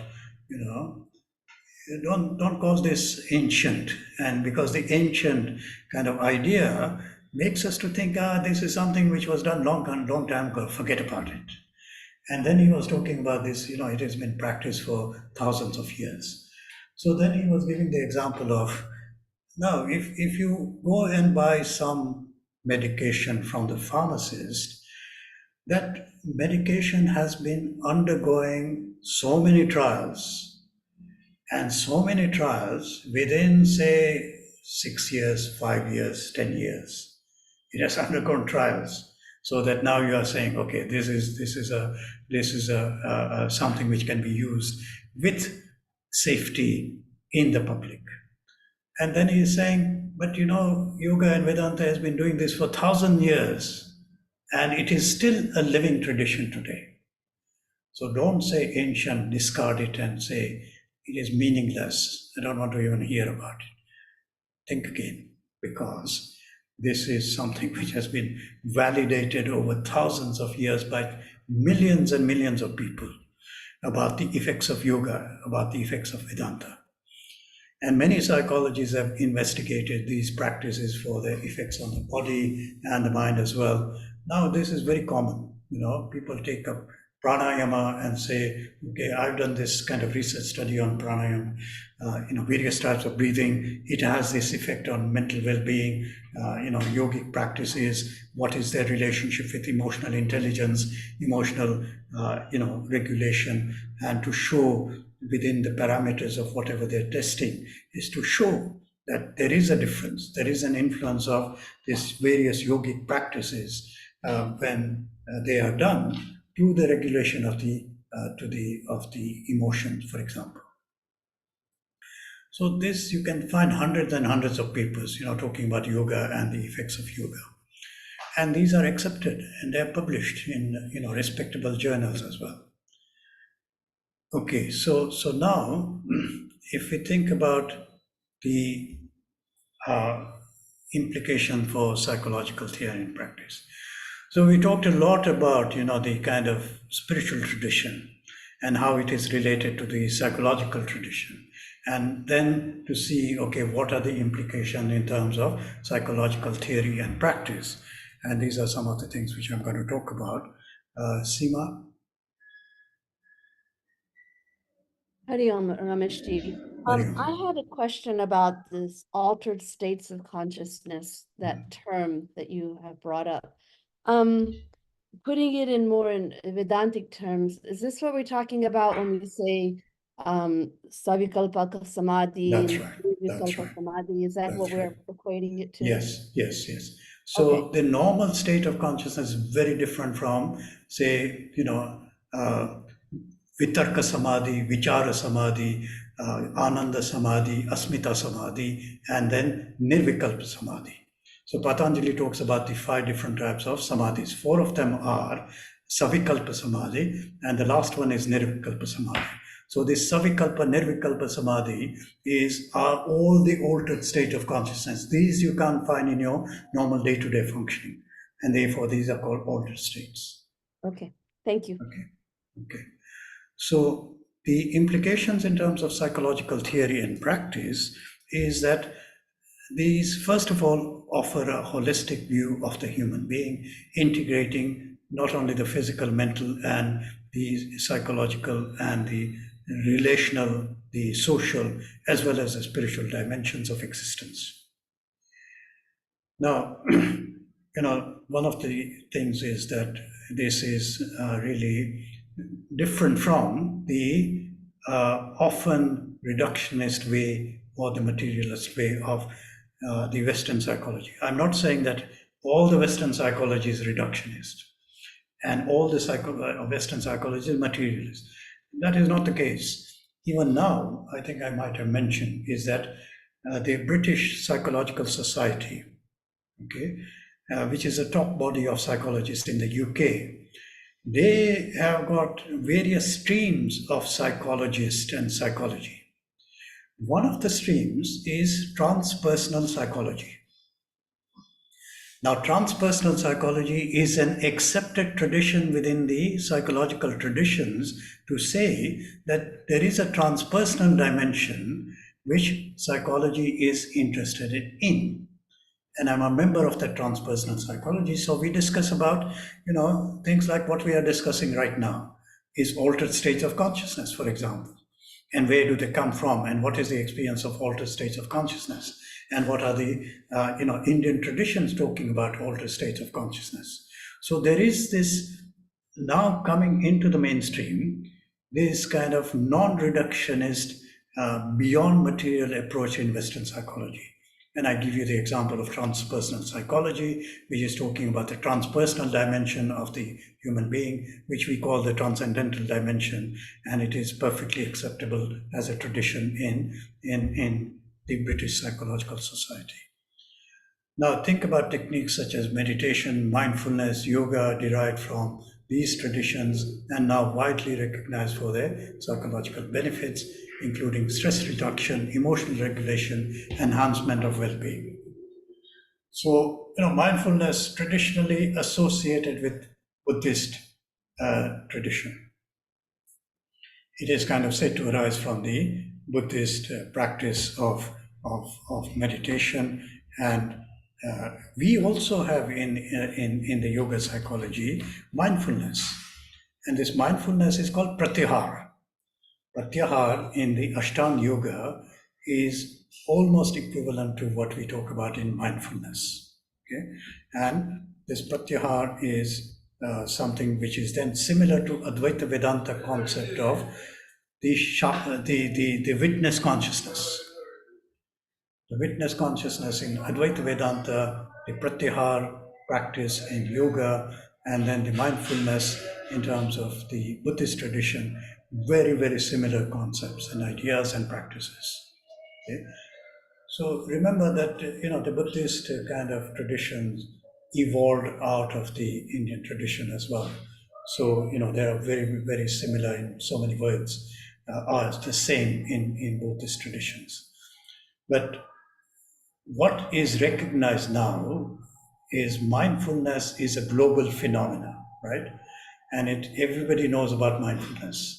And everybody knows that, if you do a course in mindfulness, actually I teach a course in mindfulness, which then takes the individuals who kind of learn how to be mindful and be mindfully aware in their day-to-day, moment-to-moment, dealings with their life. They can actually benefit by having this awareness and this reduction of stress, ability to emotionally regulate themselves and enhance their state of well-being. Within 8 weeks, they kind of learn how to do that, and immediately they can see the benefit of that. So, practically speaking, all these things are there. They have been validated. Many people have done research on mindfulness, thousands and thousands of papers on mindfulness and the benefits of mindfulness. So it's not something which is, kind of just brought out of imagination. It has been validated. Ashokji? While there is obviously empirical evidence in what you're saying, a lot of research evidence on mindfulness and yoga, why has it not really taken more roots in mainstream medicine? Because there is still a lot of skepticism towards use of these techniques. And for example, in the US, the VA is starting to go a little bit that way, but it's still looked at something esoteric and maybe an addition to other techniques, but it's not a technique by itself. Yeah. So it is not a technique by itself, but even in the UK, mindfulness is being taught in schools. Mindfulness is given as a prescription as well by the general practitioner. So if I go to my general practitioner and I say I'm having so much stress, then he would ask me, do you want to go for medication or do you want to go for meditation? And I said, okay, forget about medication. I don't want any pills to take. I want something which is going to be without any medication. Go for mindfulness course. And therefore, it is something which is actually in the UK, at least, is being recognized as potentially something which anybody can use within the system. So it is coming into very much of the mainstream, even in the medical profession as well. In the other psychological professions, it is very much there. Psychological professions, which of course we can kind of relate the psychological and the psychiatric and the medical profession and see, of course, there are connections between all of them. And therefore, if it is also already in the mainstream in the psychological tradition, then of course bound to come sooner or later within the medical tradition as well. So I was talking to somebody just last week, somebody who has specialized in body-mind well-being. And he is a medical doctor in the US, and he's teaching courses in terms of mindfulness, yoga practices to bring about a state of well-being. So it's something which is, which may be on the fringe of many countries, but I think it is coming into the mainstream. Okay, in the US, maybe I'm wrong, or maybe my perceptions are limited and maybe others can competing, but in US, it still seems to be a long way to go. Yes. I think so as well. I think, UK has kind of progressed a bit further. Okay, Vishal? Hariom Patniji, I think question of Ashokji has asked, I think, being working in the pharmaceutical research, I can say that I think the mindset, as you mentioned, I think is is a bit challenging. It's more of a science oriented, as you mentioned, more of rationalist. That's right. Mindfulness is I think there are a lot of company initiatives they are doing, but it is still at a mind and brain level, and that's right. It is happening, but I think as you mentioned, in terms of the inroads in terms of Indian psychology. It is, I think, a long way to go to understand, because it's the hard problem of consciousness is the still, Yes. that's Yes, what the yes. mainstream, the materialistic point of Yeah, view yeah, is. yeah. And that's why I think. Yeah. That's right. That's right. That's right. So this is the dominant worldview at the moment, right? The Western worldview is the dominant worldview at the moment. That's why, in India now, there is a whole movement starting right from the top, saying that we need to get back into our Indian knowledge systems. So now, each and every school, each and every university is asked to create a space for Indian knowledge systems. In fact, we started in Chinmaya Vishwavidyapeeth right from the very beginning, that Indian knowledge system was part and parcel of the teaching. But many now universities have to take it up because it's a government UGC regulation that you have to include a certain proportion of the course as Indian knowledge system, including psychology. That's why, psychology is what I'm teaching here as a core subject in the psychology degree, which is very unusual, right? Maybe Chinmaya Mission is the only one which is offering this as a core course in their both the undergraduate and the master's, degrees in psychology. So it is coming sooner or later, I think, especially in India, if this trend continues, who knows, everybody will be teaching Indian psychology, which I hope is going to be the case. Anyway, so let's take a break for 15 minutes and then we'll be back at 9:15.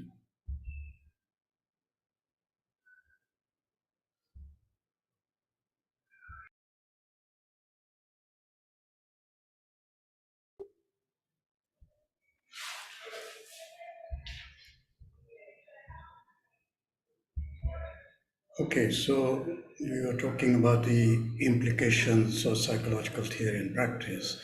And what we've been talking about is kind of it is a spiritual dimension, but it is also the psychological dimensions of our scriptures. But what we need to then think about is, okay, what are the kind of implications in terms of the Indian psychology theory and practice? So things like holistic view of the human being that makes a difference, transformative potential of self-awareness and inner work, that is also very important because, like I mentioned, in psychotherapy and counseling, I do this all the time, and techniques such as meditation, mindfulness and yoga, which are derived from this tradition and now widely recognized for the psychological benefits. And then the third point here is that there is a strong emphasis on the interconnectedness of the individual, the larger cosmos. Now, this may not be kind of very much, apparent, but really it is so much embedded in terms of our thinking that the Western way of this kind of, thinking that the individual is isolated. This is one of the kind of existential philosophers' thinking, is that one of our primary givens of the human condition is that we are all isolated beings. We live in isolation. But for the Indian psychological tradition, he says we are interconnected and we are completely interconnected with the larger cosmos. Now, there are kind of various ways of thinking about it. One of them is, I'm going to explain a bit later on, is how the Sankhya Yoga system of evolution of Prakriti shows that how each and every element in the universe is interconnected. And how the cosmic intelligence is part and parcel of our connection to our individual intelligence. So there is a connection between the individual in terms of their awareness and consciousness to the whole cosmic connection with the consciousness as well as the intelligence.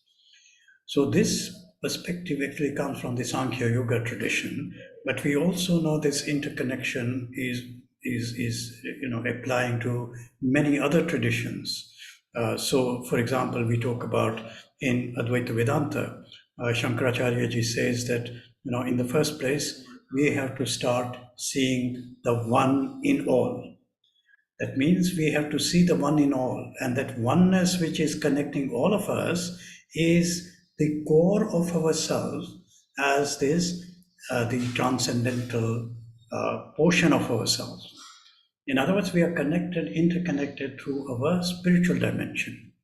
So he says, begin to see the one in all. So when I look at anybody, I begin to see the oneness between myself and the other person, connected by this, the idea that we are both Atman, okay? And that interconnection is really very much emphasized in terms of Advaita Vedanta, as well as Sankhya Yoga, as well as other tradition, interconnectedness. And the other thing which then Shankaracharya ji talks about in terms of Advaita Vedanta is that once you begin to see the one in all, then see everything in one. So all in one in all, and all in one. And these are two stages of our spiritual development, as it were. And when we begin to see the one, the all in one, we have expanded this consciousness whereby everything is contained within this one consciousness. So there are all these kind of ways of thinking about this interconnection between the individual, interconnection with the cosmos in all its dimensions. Gomati? Hari Om Rameshji, can you share the Sanskrit aphorism of this one in all and all in one by Shankaracharya? I don't have it on the mind at the moment. But no problem, whenever you can. Yeah, I will look it up for you. Yeah. So this is also important to understand from the approaches to therapy, because the sense of unity and compassion influences approaches to therapy that are more empathetic and holistic. So you can see the immediate implication of thinking that we are all interconnected, right? And remember that I have come across many clients who come to me because they are feeling isolated, they are feeling lonely, they are feeling depressed because they think that they are alone. There is no connection with anybody in the world. And if we start thinking about, but I am connected with everything, that I'm connected with the universe, I'm connected with other people, I'm connected through this oneness in everything, that will make a difference in terms of whether I feel isolated or not. And this sense of unity also brings about a sense of compassion, because if I am in you and you are in me, and we are the one consciousness, then of course that relationship will encourage me to be compassionate to everything. Okay? So if you look at the Jain tradition, for example, they were very particular in not killing anything, this ahimsa, doing the least amount of harm to anything and anyone. And therefore, even where they step, they will be very careful in where they step, because they don't want to, disturb any insect either. So this interconnectedness has got many kind of implication in terms of not only sociological well-being, psychological well-being, applications in psychotherapy as well, and so on and so on. And the key philosophical foundations of Indian psychology provide a rich and diverse framework for understanding the human psyche. Okay? To understand the human psyche, which means basically the psychological dimension of human beings, there is really a rich and diverse frameworks of understanding this. And you can imagine that we've got 6 major schools of philosophy in the Hindu tradition. We've got 2 major traditions in Buddhism.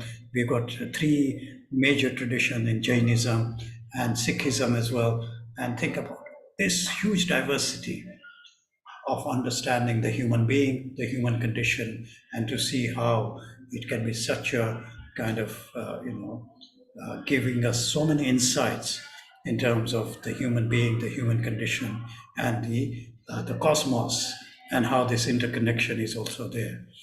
So it has got significance and increasingly relevant in terms of global context of mental health and well-being.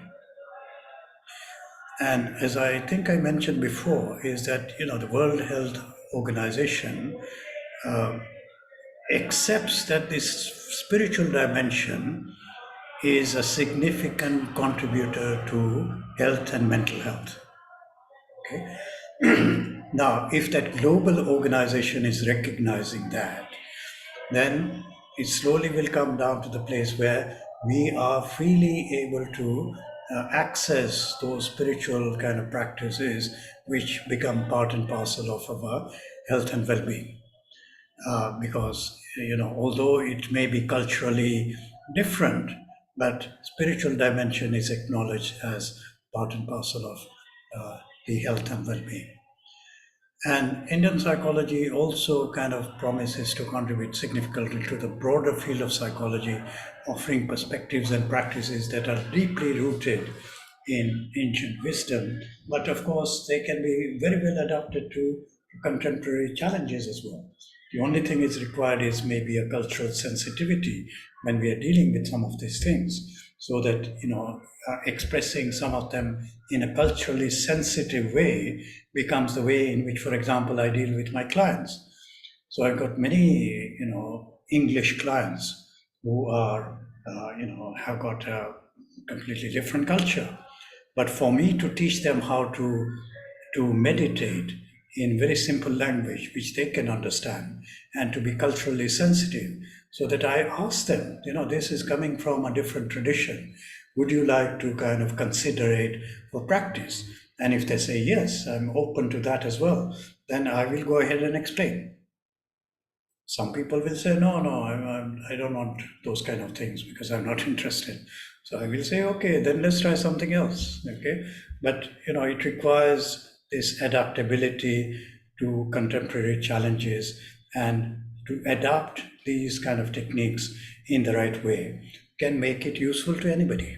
Just like mindfulness has become useful to everybody. It's a kind of global practice which is recognized throughout the world, and therefore it has been adapted in a way, although not many people agree about the adaptation, because some people feel that it has been picked out of the Buddhist tradition, it has been secularized, it has been stripped of all the kind of ethical dimension, and therefore it can be also harmful, right? Because it has been taken out of context.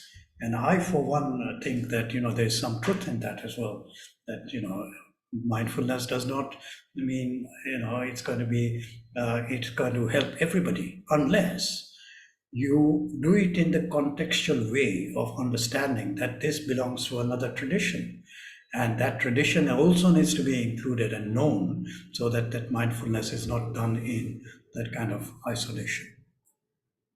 Okay, so now we have covered a lot of ground in terms of understanding, Indian psychology, the paradigm of Indian psychology, and we've been looking at various different ways in which to understand the basic principles of Indian psychology. And as you can see, it's a very interesting subject. I mean, I am really fascinated by this, and when I teach it, some of the kind of ways of this enthusiasm boiling over comes across to the students as well. But I think, there is a lot which Indian psychology can offer. All we have to do is to start reflecting on these ideas, thinking about them, and saying, okay, how can I understand this concept? Many of you are, familiar with Advaita Vedanta anyway. So, it's not a big jump from Advaita Vedanta to Advaita Vedanta psychology, which I'm going to be teaching as well, so that you can see the connection between, the tradition, the psychology of the tradition, and the application of that psychology in our day-to-day life. So these are the things which we have been talking about. So now I want to go specifically into some areas which we can then explore in this introductory module, and to think about, the ideas which are central to Indian psychology. And one of them is the person. Okay. And this person, as I think I mentioned today as well, is that the person is not the jiva. The jiva is different from the person. So when I talk it, in this way, some people get surprised. But the person is a person. How can you say the person is different from one direction? Of course, it is different, because there are things which Western psychology doesn't talk about in terms of person and personality, which Indian psychology definitely talks about. So the concept of person, a holistic view of personhood. What does it mean to be a person? That is called personhood. And again, this word called holistic comes about because, Indian psychology will look at all dimensions, the cosmic dimension, the individual dimension, the individual in relationship to the cosmic dimension, the internal individual dimensions of the body, mind, intellect as well. The whole picture, as it were, is brought into light through this kind of thinking. So holistic view of personhood, distinctive perspective on the concept of the person, characterized by the holistic approach. And this is deeply embedded in the rich philosophical and cultural tradition, divergent in very significant ways from this individualistic perspective, which is there in Western psychology. So on the one hand, how do we view a person? What is a person? What constitutes a person? What is the nature of the person? And where does that nature come from? And what is this individual in relationship to the cosmos? All these questions Indian psychology will ask, whereas maybe from the Western psychological point of view, we are thinking about a more individualistic perspective. Is the individual is an individual as isolated being, and therefore that isolation and the conceptualization of isolation can lead to many difficulties as well. But certainly there is a rich philosophical and cultural traditions which think about the person.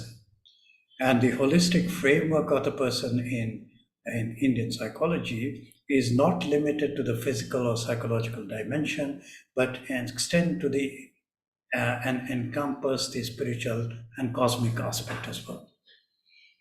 This we will see very clearly when I give you that whole diagram of Sankhya Yoga and the evolutes of Prakriti.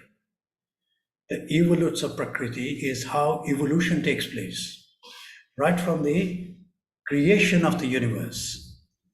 And what is the first evolute of that creation is called Mahat. And Mahat is then comes to the Buddhi, and from the Buddhi, Ahankar, from the Ahankar, the Manas, from the Manas, the Karmendriyas and the Jnanendriyas, and also the Panchamahabhuta. So it is an opposite way of thinking about this whole evolution of the human being. Can you see it has turned the whole thing upside down? And think how very different it is from the Western psychological model. When we come to that, I'll talk in detail about that particular concept and idea, and you'll see how different it is. And also that, there are, in that particular conceptualization of Sankhya Yoga, it talks about how the creation takes place. Okay? And creation takes place through the conjunction of Purusha and Prakriti. The conjunction of unmanifest Purusha and unmanifest Prakriti. When they come together, Big Bang, cosmic creation. And within that cosmic creation, the first thing is the cosmic intelligence. Very interesting idea, because now some physicists are talking about that the fundamental reality of this cosmic, this universe, is knowledge, information. And that is kind of leaning more towards the Indian tradition of thinking that, the knowledge, the kind of fundamental reality principle is consciousness, existence, the, the Ananda, bliss, which is all interconnected with this totality of knowledge.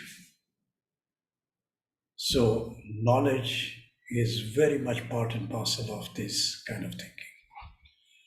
So individual is part of a larger cosmic reality, and therefore the Purusha and Prakriti, which is represented by the whole universe, is represented in you and me.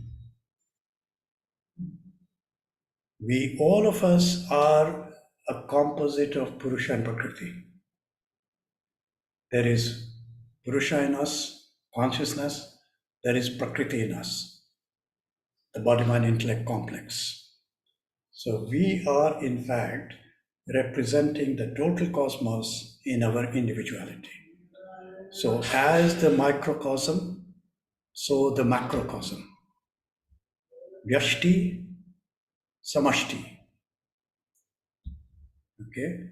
And this concept is very much part and parcel of this holistic thinking in terms of even the person, even the whole cosmos, very much connected together. So the physical dimension. So let's start kind of thinking about, the various dimensions of the individual.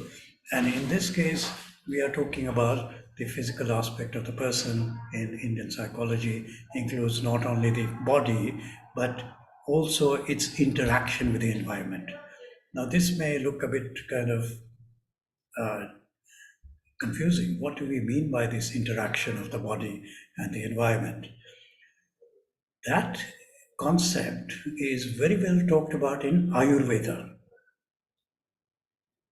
The Prakriti, which is the cosmos, and the Prakriti of the individual is connected together and interacting, so that the health of the individual not only depends on their own Prakriti, but in which Prakriti they are being placed.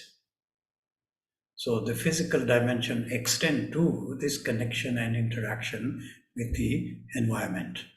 So Ayurveda, just like I mentioned just now, plays a crucial role in understanding this aspect, emphasizing the balance of bodily elements for health and well-being with the environment, with the interaction and the environment. Secondly, the mental dimension. The mental dimension in Indian psychology includes the manas, the mind, intellect, buddhi, ego, ahankara, and the subliminal mind, which is called the chitta. Again, this is a conceptualization from especially Advaita Vedanta, which talks about these four dimensions, whereas Sankhya and Yoga don't talk about chitta. They talk only about manas, buddhi, and ahankara. They leave out the chitta because that is something which they talk about in a very different way. So that is another difference. So these components are explored in various philosophical systems, such as Sankhya and Yoga, which offer insights into the workings of the mind and consciousness. And then the spiritual dimension, which of course, we've been talking all along about the spiritual dimension, whether you call it Brahman, whether you call it Purusha, whether you call it, Atman, all of these are kind of spiritual dimension of this particular way of thinking. So now, okay, somebody has to leave, that's fine. You can catch up with these slides. So now if we think about the spiritual dimension, okay, this is the most distinctive aspect of personhood in Indian psychology. This is the spiritual dimension, which Western psychology have not yet included. Okay? But as I was saying, the transpersonal psychology actually talks about this spiritual dimension and has started bringing it into almost the mainstream of psychology. The concept of Atman, or the inner self, is central to almost all of the Indian philosophical traditions. It represents the eternal, unchanging aspect of the person, which is beyond the physical and the mental attributes. So there is another part of each one of us which represents the eternal, unchanging aspect of ourselves. And this is the inner self, Atman, and there are various ways of thinking about it. But just take this simply as a starting point of thinking about this inner self. The social and ethical dimension is also there, and person is understood in relation to societal and ethical frameworks as well. So the concept like dharma, duty, morality, karma, action and consequence illustrate the interconnectedness of the individual with the social and the moral order as well. Okay, this is very similar to the Western psychological thinking about this social psychology, the ethical dimensions, morality, the axiology or the value system. All these are also in the Indian holistic view of the personhood, but as you can see, there are some distinctive qualities which are associated with the thinking about the person in Indian psychology. And these 4 dimensions which I talked about is really what Indian psychology talks about: the physical dimension, the mental dimension, the spiritual dimension, and the social ethical dimension. These are all giving you a holistic picture of the individual. Vishal? Hari Om Patniji. So going back to I think when you mentioned about that the loneliness, that and I think some of the countries, I think Western countries, they have established a loneliness ministry. I guess UK also has a loneliness ministry per se, in terms of focusing, because that's the it's a mental pandemic, so to say. That's right. So just to understand, I don't know if I'm framing the my question properly, but the way the advancement has happened in technology, in terms of more and more socially connected, with things. So I think in terms of the way the world has moved, it's more to solve the problem of the the loneliness. It is more socially connected, and you see social medias also play a role, and that's how it is evolving all the time. And that's the approach, and I think it is widely spread, even though mindfulness, as you mentioned, it is growing, but I just wanted to have a connect from the Indian psychology perspective when we say some of the disciplines where we have pratyahar, and then vivek, vairagyas, shat sampati. So when we have that, is because that is taking away the social connection, because you need to focus more within, so you need to have more kind of a discipline, even in Patanjali yoga perspective, so you need to have more disciplined approach. So I'm just trying to see that you are going a little bit more from this away from the social order, focusing more from outside to inside. And is that a kind of a reason that this is still not a widespread, from in the mainstream media, and where science, I think we were talking about the other question, because people don't want to be, not connected, while, they still want to solve the problem, but they don't want to solve the problem because they don't want to leave all those baggage, so to say, So I'm just trying to see, that's why, it is still remain a mystery, but I think there is a, as you mentioned, there is a proven, thousands and thousands of years of, tradition. So I'm just trying to see, from the research perspective, I think there is something which, thinking in the mind, Okay. So you kind of, brought up a lot of ideas there. And of course, one of them is that, we talk about, the social connection and the social media, and the social media being the platform through which people connect with other people. And therefore, that social dimension is present even as a solution to isolation, right? So it is a solution. So you can see even during COVID times, that kind of social media interaction kind of shot up, completely 200%, 300%, 400%. Now, if you think about that in connection with, on the one hand, what do we really mean about isolation? Okay, so there are two ways to think about it. One is that, are you talking about loneliness as isolation? Okay, so in the isolation, I may feel very lonely because I'm disconnected with everybody else. And social media may provide a certain kind of comfort in connecting with people in the virtual world. Second thing is that, if we are talking about isolation in terms of solitude, solitude is very different from what you call isolation. Solitude is not loneliness, but aloneness. So we are making a distinction between loneliness and aloneness. Now, I'm living in this place all alone by myself, but I don't feel lonely. Okay, I can be, in fact, I've gone to retreats where I'm just on my own without anybody being present there for 1 week, 2 weeks.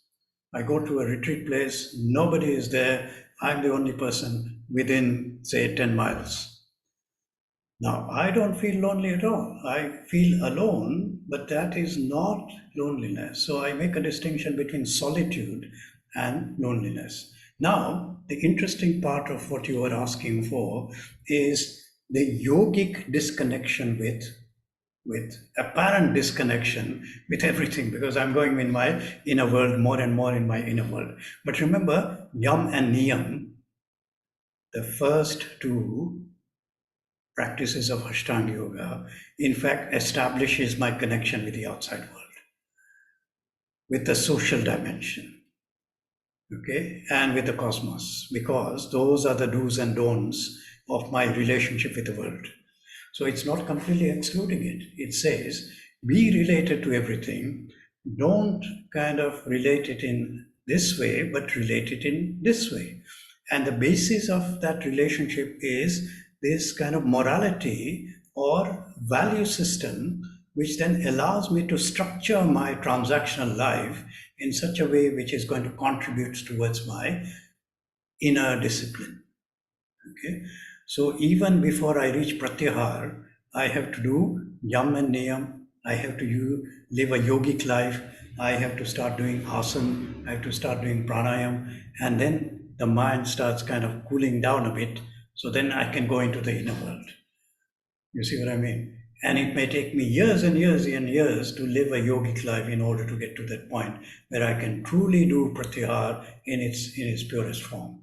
Okay, so many people also say, spirituality is very selfish because you're just focusing on your own and you're not bothered about this, that, or the other. People go into the mountains, people go into the caves, and they kind of, get away from everything. But I think that again is a misconception, is that it is not about, running away.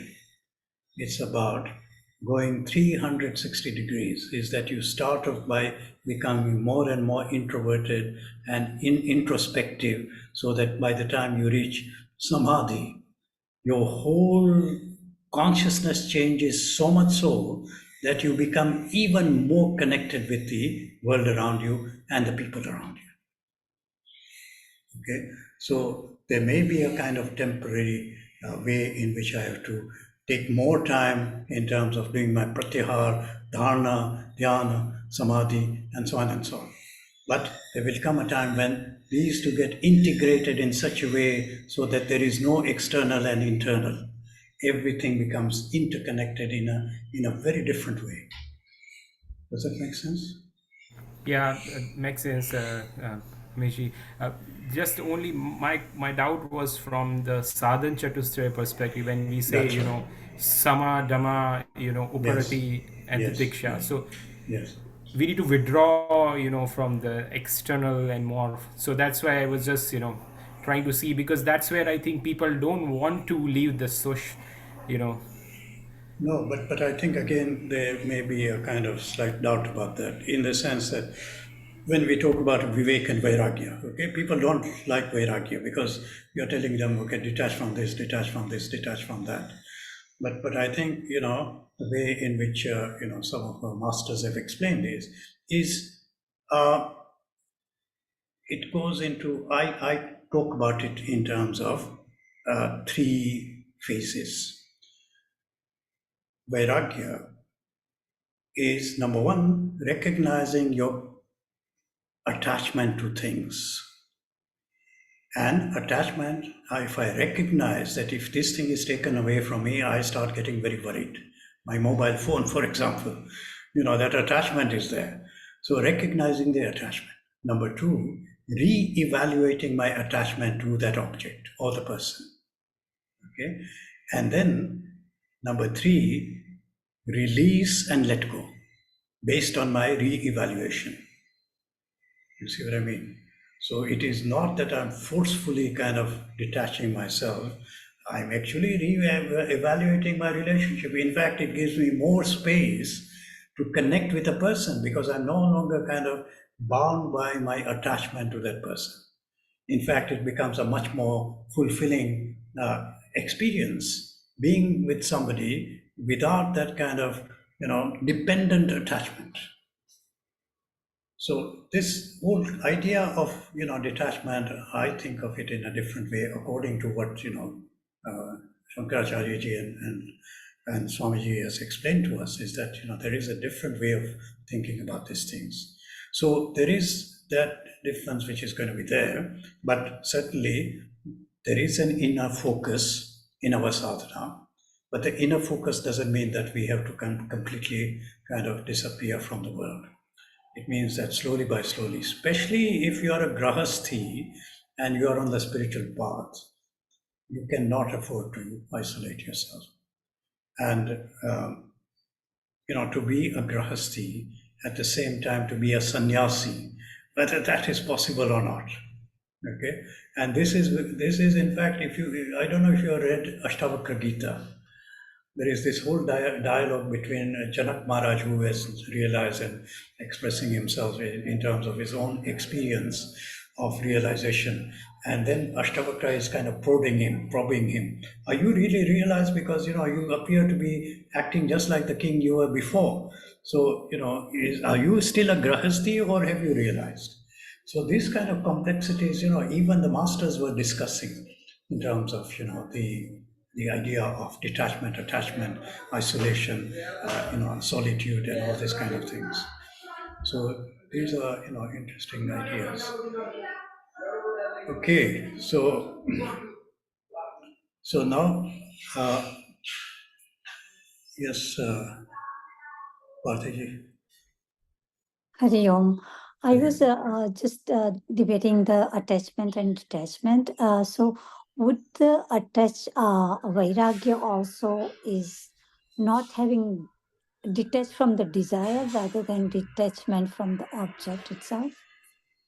So detachment of having that desire, sorry. Yeah. So the sequence is like this.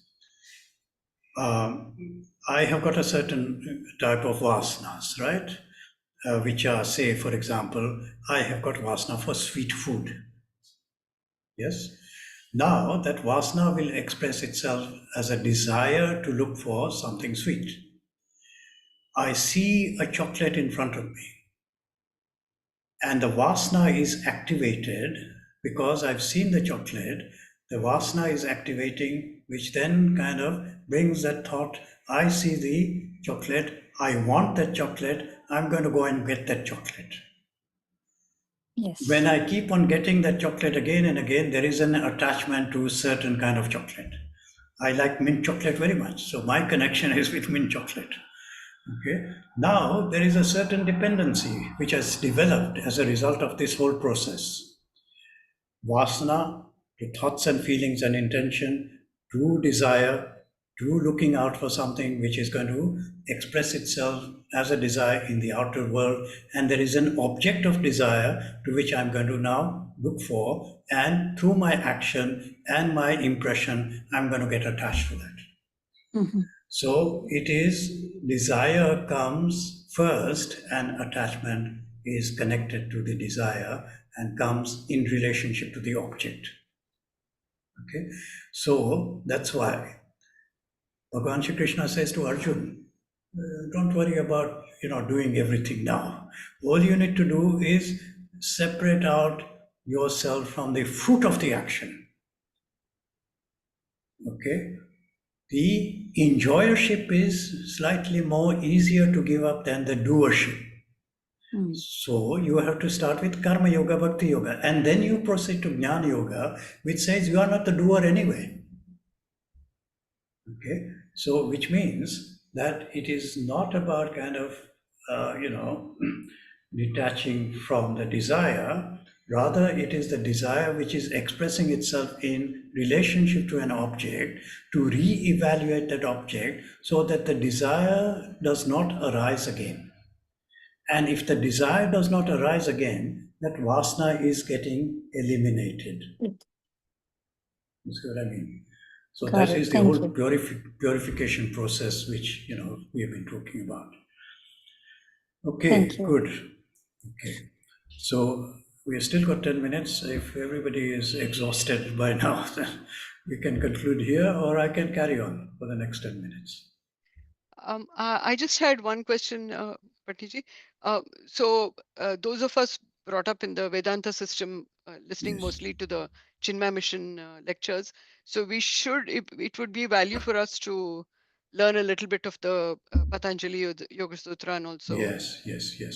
Okay, and Sankhya. Yeah, and Sankhya as well. So Sankhya Yoga, is worth kind of looking into, because I know even my kind of background was in Vedanta before I went into yoga psychology.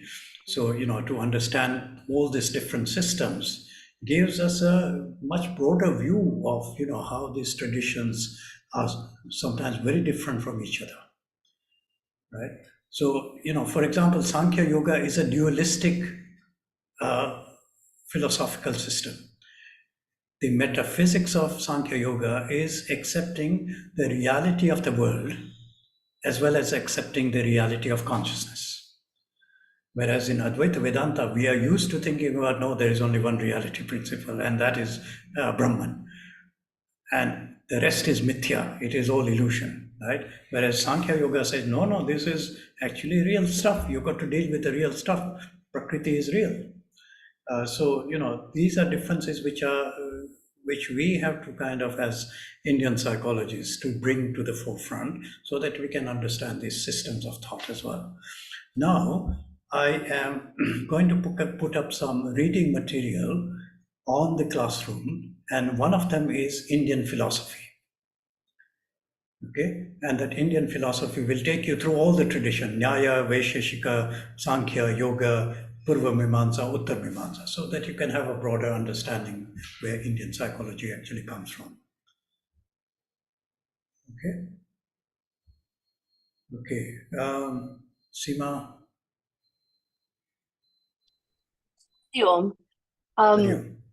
I just wanted to mention that Swami Ramakrishnanaji just did Patanjali's Yoga Sutras, the Samadhi, the first chapter in Alpharetta here locally, and we'll have I think those videos will be available. And there were five courses that he had done, or 5 days of yajna he has done. So I think that would be very helpful. It was very helpful for me because I had never been introduced to Patanjali's Yoga Sutras. Very helpful.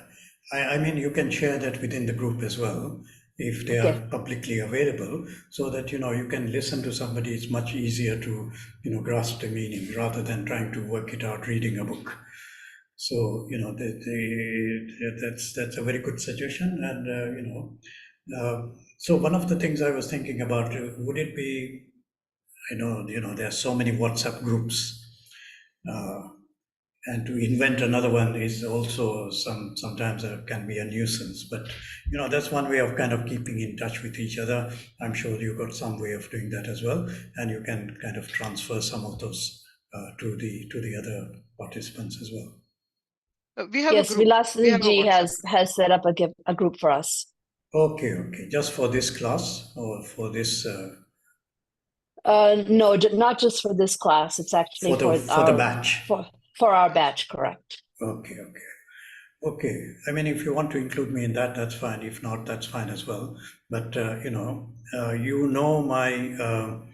I will put my contact in the classroom as well, and then if anybody wants to get in touch with me individually, you can do so as well. Okay. Thank you. So I think we missed out on the opening prayers, but at least let's have the closing prayers for now. Hari Om, Ramesh ji, just Ah. sorry, just one question. What we are talking, I know few of them express that it's very not theoretical. Advaita can be really theoretical until No. Don't get that wrong impression. Advaita is a very, very practical subject. No, I mean to say, until we go through the yogas or until we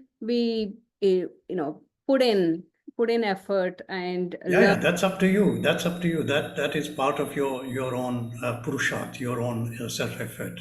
But definitely, Advaita Vedanta is very practical.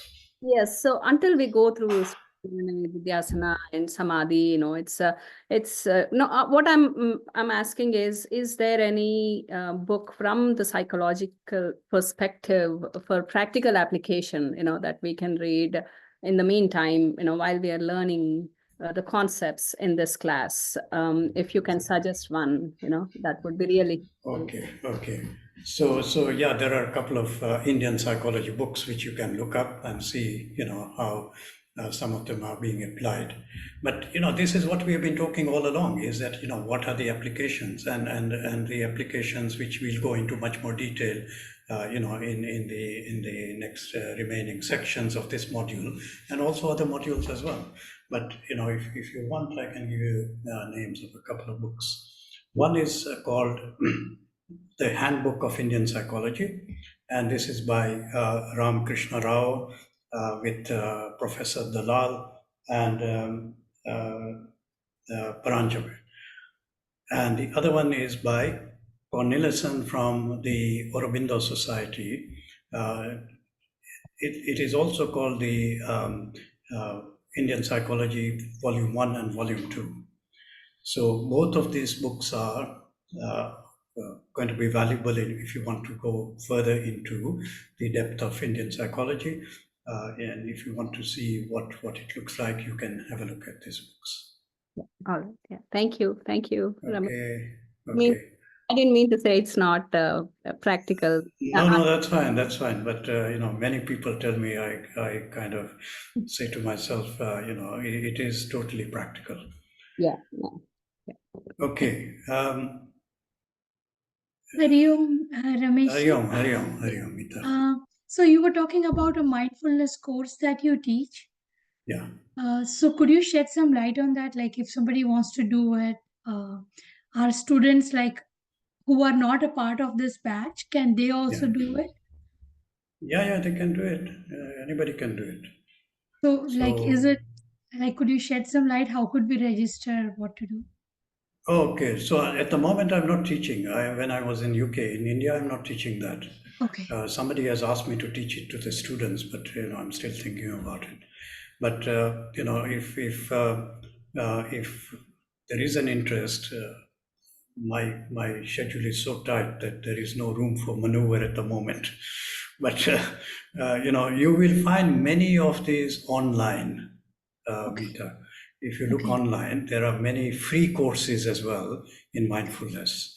I can send a couple of links if anybody is interested. Yeah, that would be great. Okay. All right. All right. Somebody would like to do the closing prayers, please.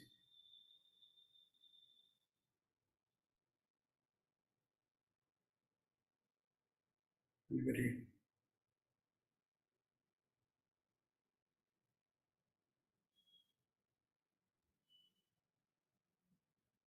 Hari Om, I can do it. Okay, thank you.